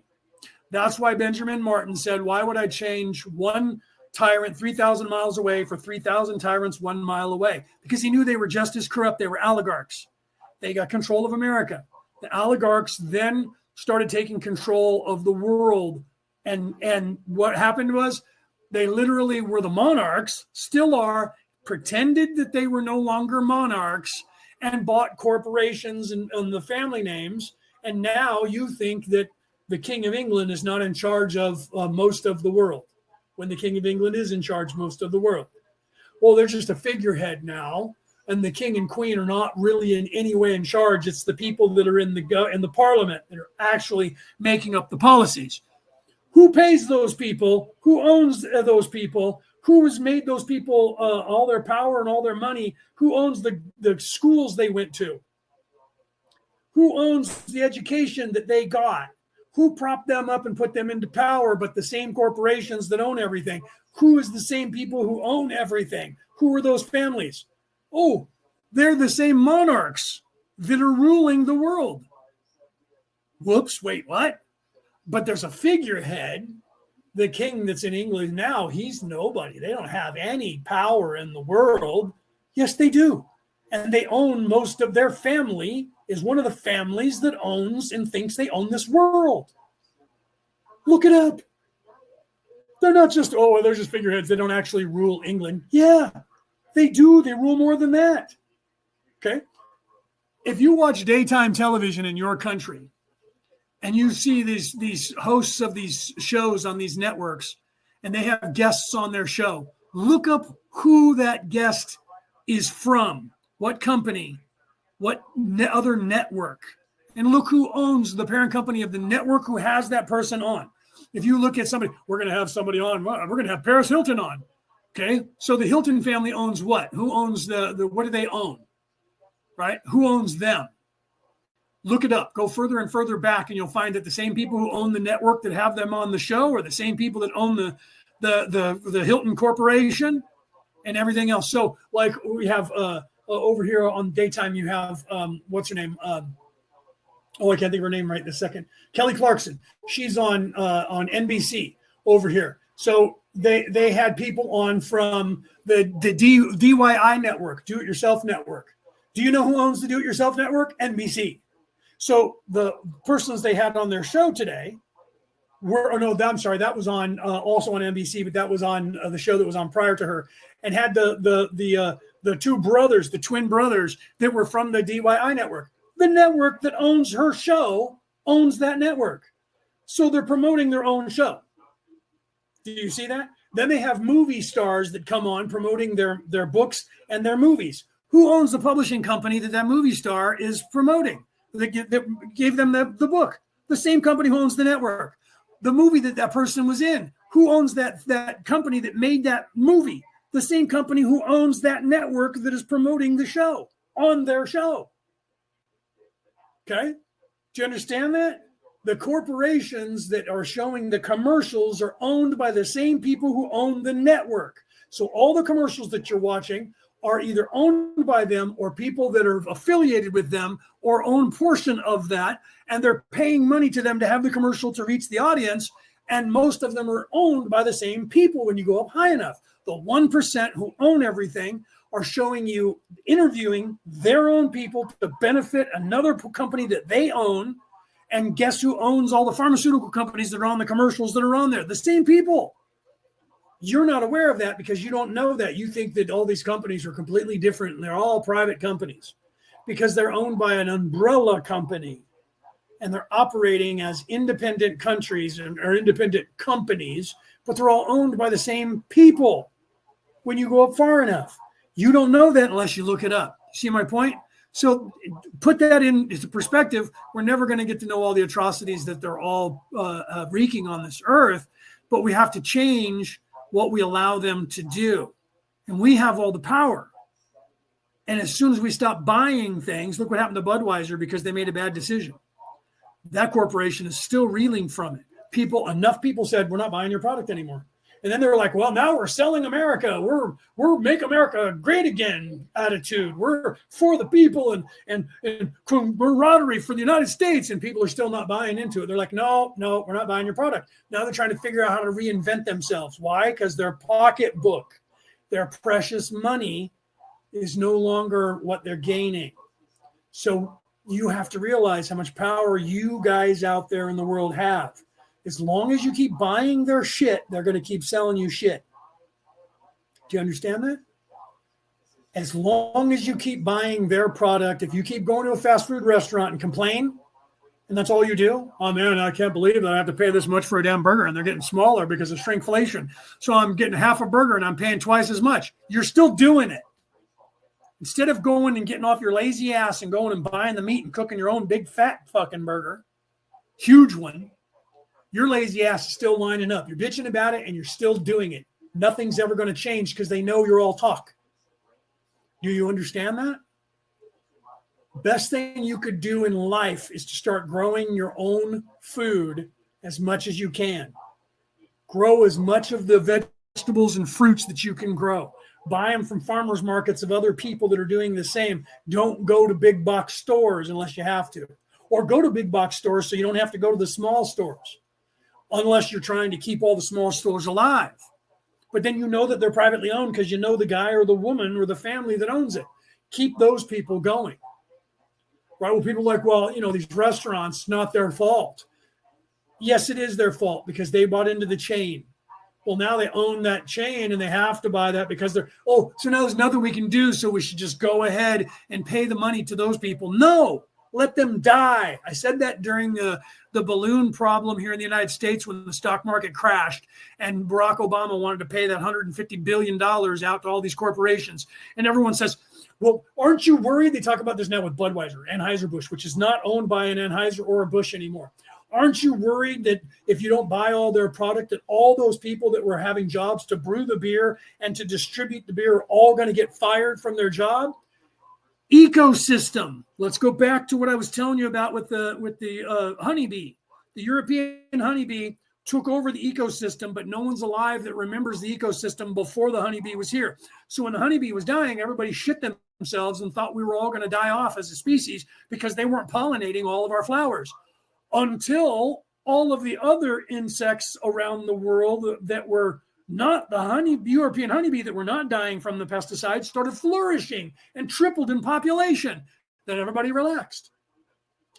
All the people that are not buying Budweiser are still buying a different beer. That company's going to have to hire more drivers, more brewers, more bottlers, more distributors, and more stores.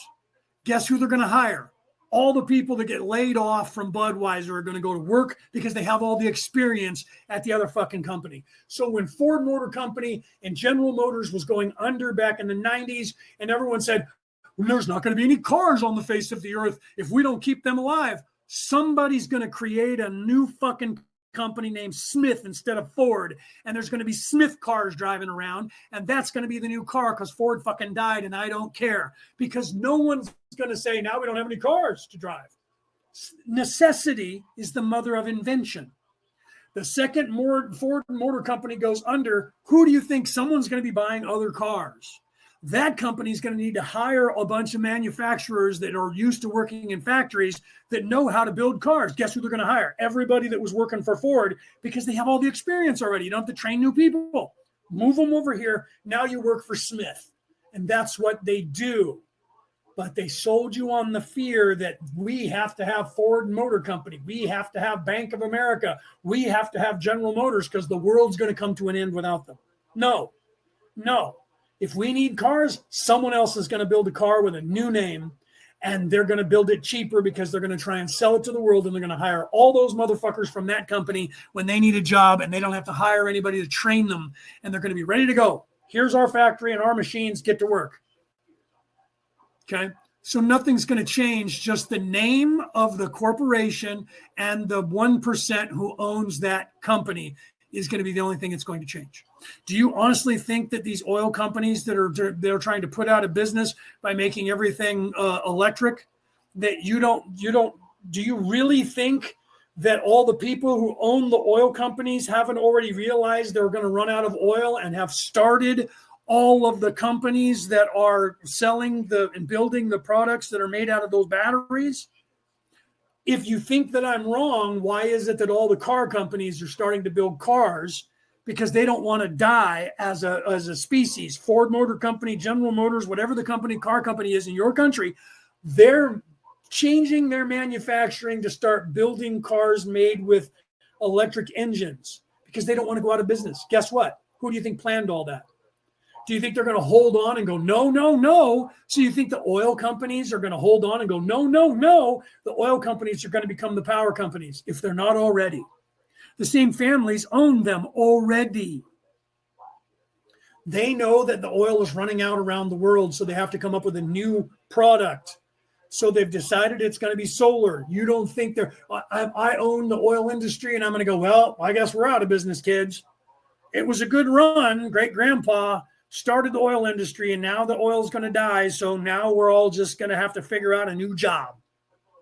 You don't think those people are sitting around in a think tank thinking shit up and going, well, if we convert everything to this engine that they had in 1901, which was an electric engine that our great grandfather killed the companies of by buying them all up and putting them out of business so that they could sell the oil to these people. Why don't we go back to this technology that we already had? Look this up. Leo's not making shit up. Look at the technology that was already in existence in 1900, electric motors that we put out of business. So now what they're selling you as a brand new product is electric motors, and that technology has been around since 1895 on this earth.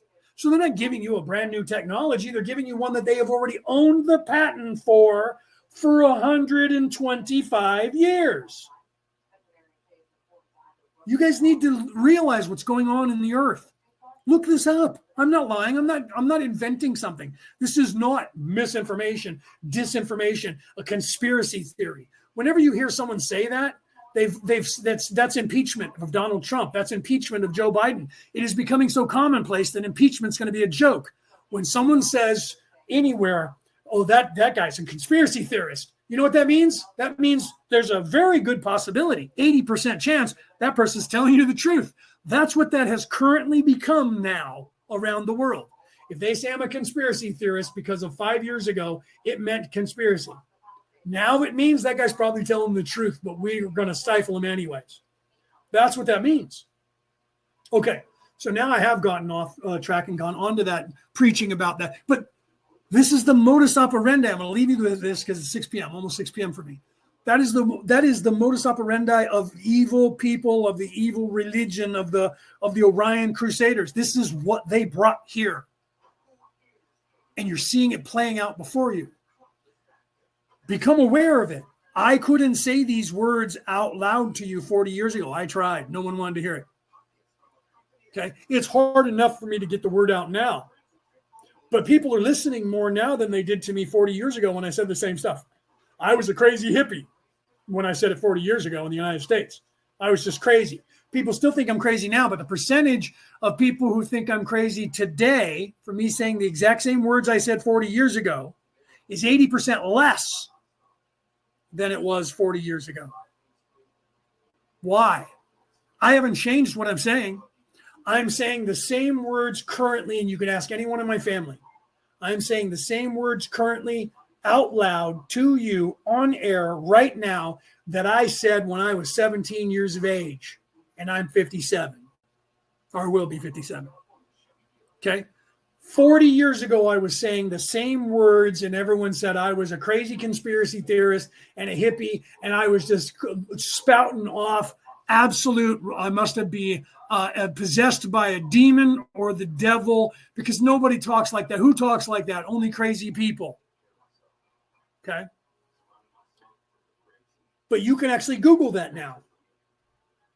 Everything that I am telling you currently, you can look up. This is why I always say, don't believe a word I've said. Prove me wrong. Look it up for yourself and go down that rabbit hole. Because when I said that 40 years ago, you'd have to go to a library and read books.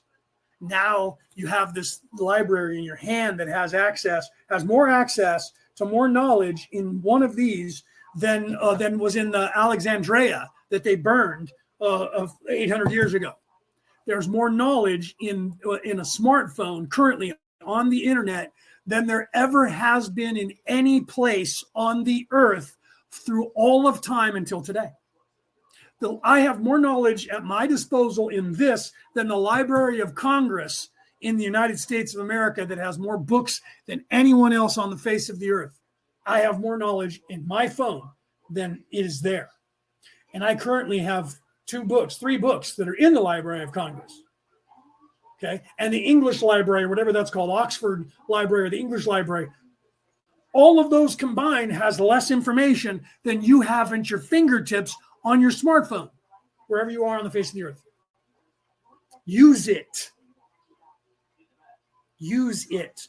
Learn how to tell the truth through the lies. Learn how to find the forest through the trees. That's all I can do, is tell you that.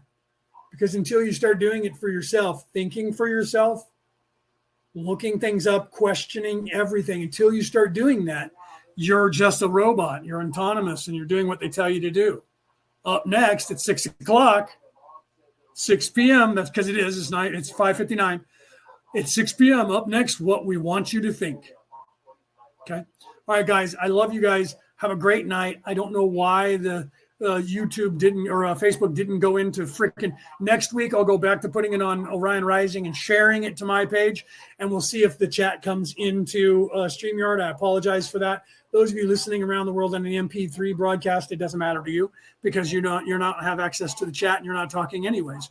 I'm still looking into possibly moving the show to that platform because I still own Spreaker. I still have a radio network there.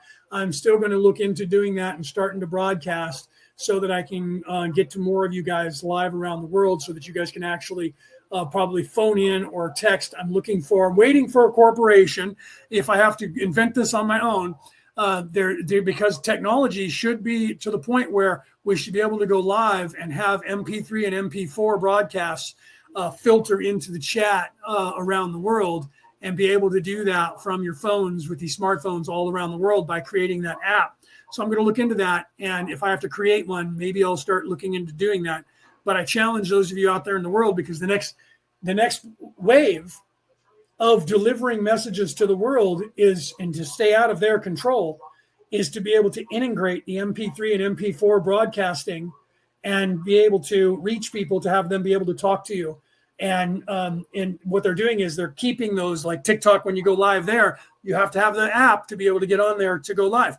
They're doing that with everything to keep the corporation separate. So you have to be on YouTube to have YouTube go in there. You have to be on Facebook to have that chat go in there.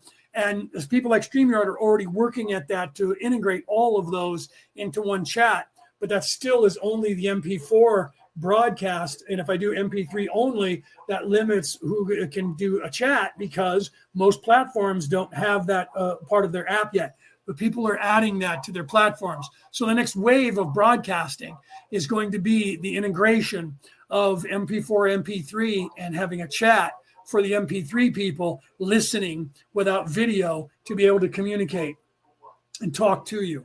Okay. Either that or they're going to bring the MP4 version, because the Spreaker's already doing that. They went from MP3 only to now MP4 and MP3 broadcast. So it looks like that's the way they're going to answer that, is that all of them are going to upgrade to both so that they can integrate the chat. So if they're going to continue doing that in the next 4 years, by 2027, probably before that, I would almost predict that by 2025 or 2026, you're going to see the commonplace of me not having to worry about this, because all chats are going to go into programs like StreamYard or another app that's going to take control and integrate all of the chats in from all these platforms. Watch that start happening. All right, guys, I love you guys. Have a great night. I'll see you guys next week. This has been Orion Rising. I am your host, Leonard O'Neill. Good morning, good afternoon, good evening, or good morrow, depending on where in the world you are or when in the world you are tuning into this show. Have a great night. Love you all. Let me go over here now. I'm on the wrong page to actually shift to turn off the show. I apologize for that. Have a great night, guys. I love you guys.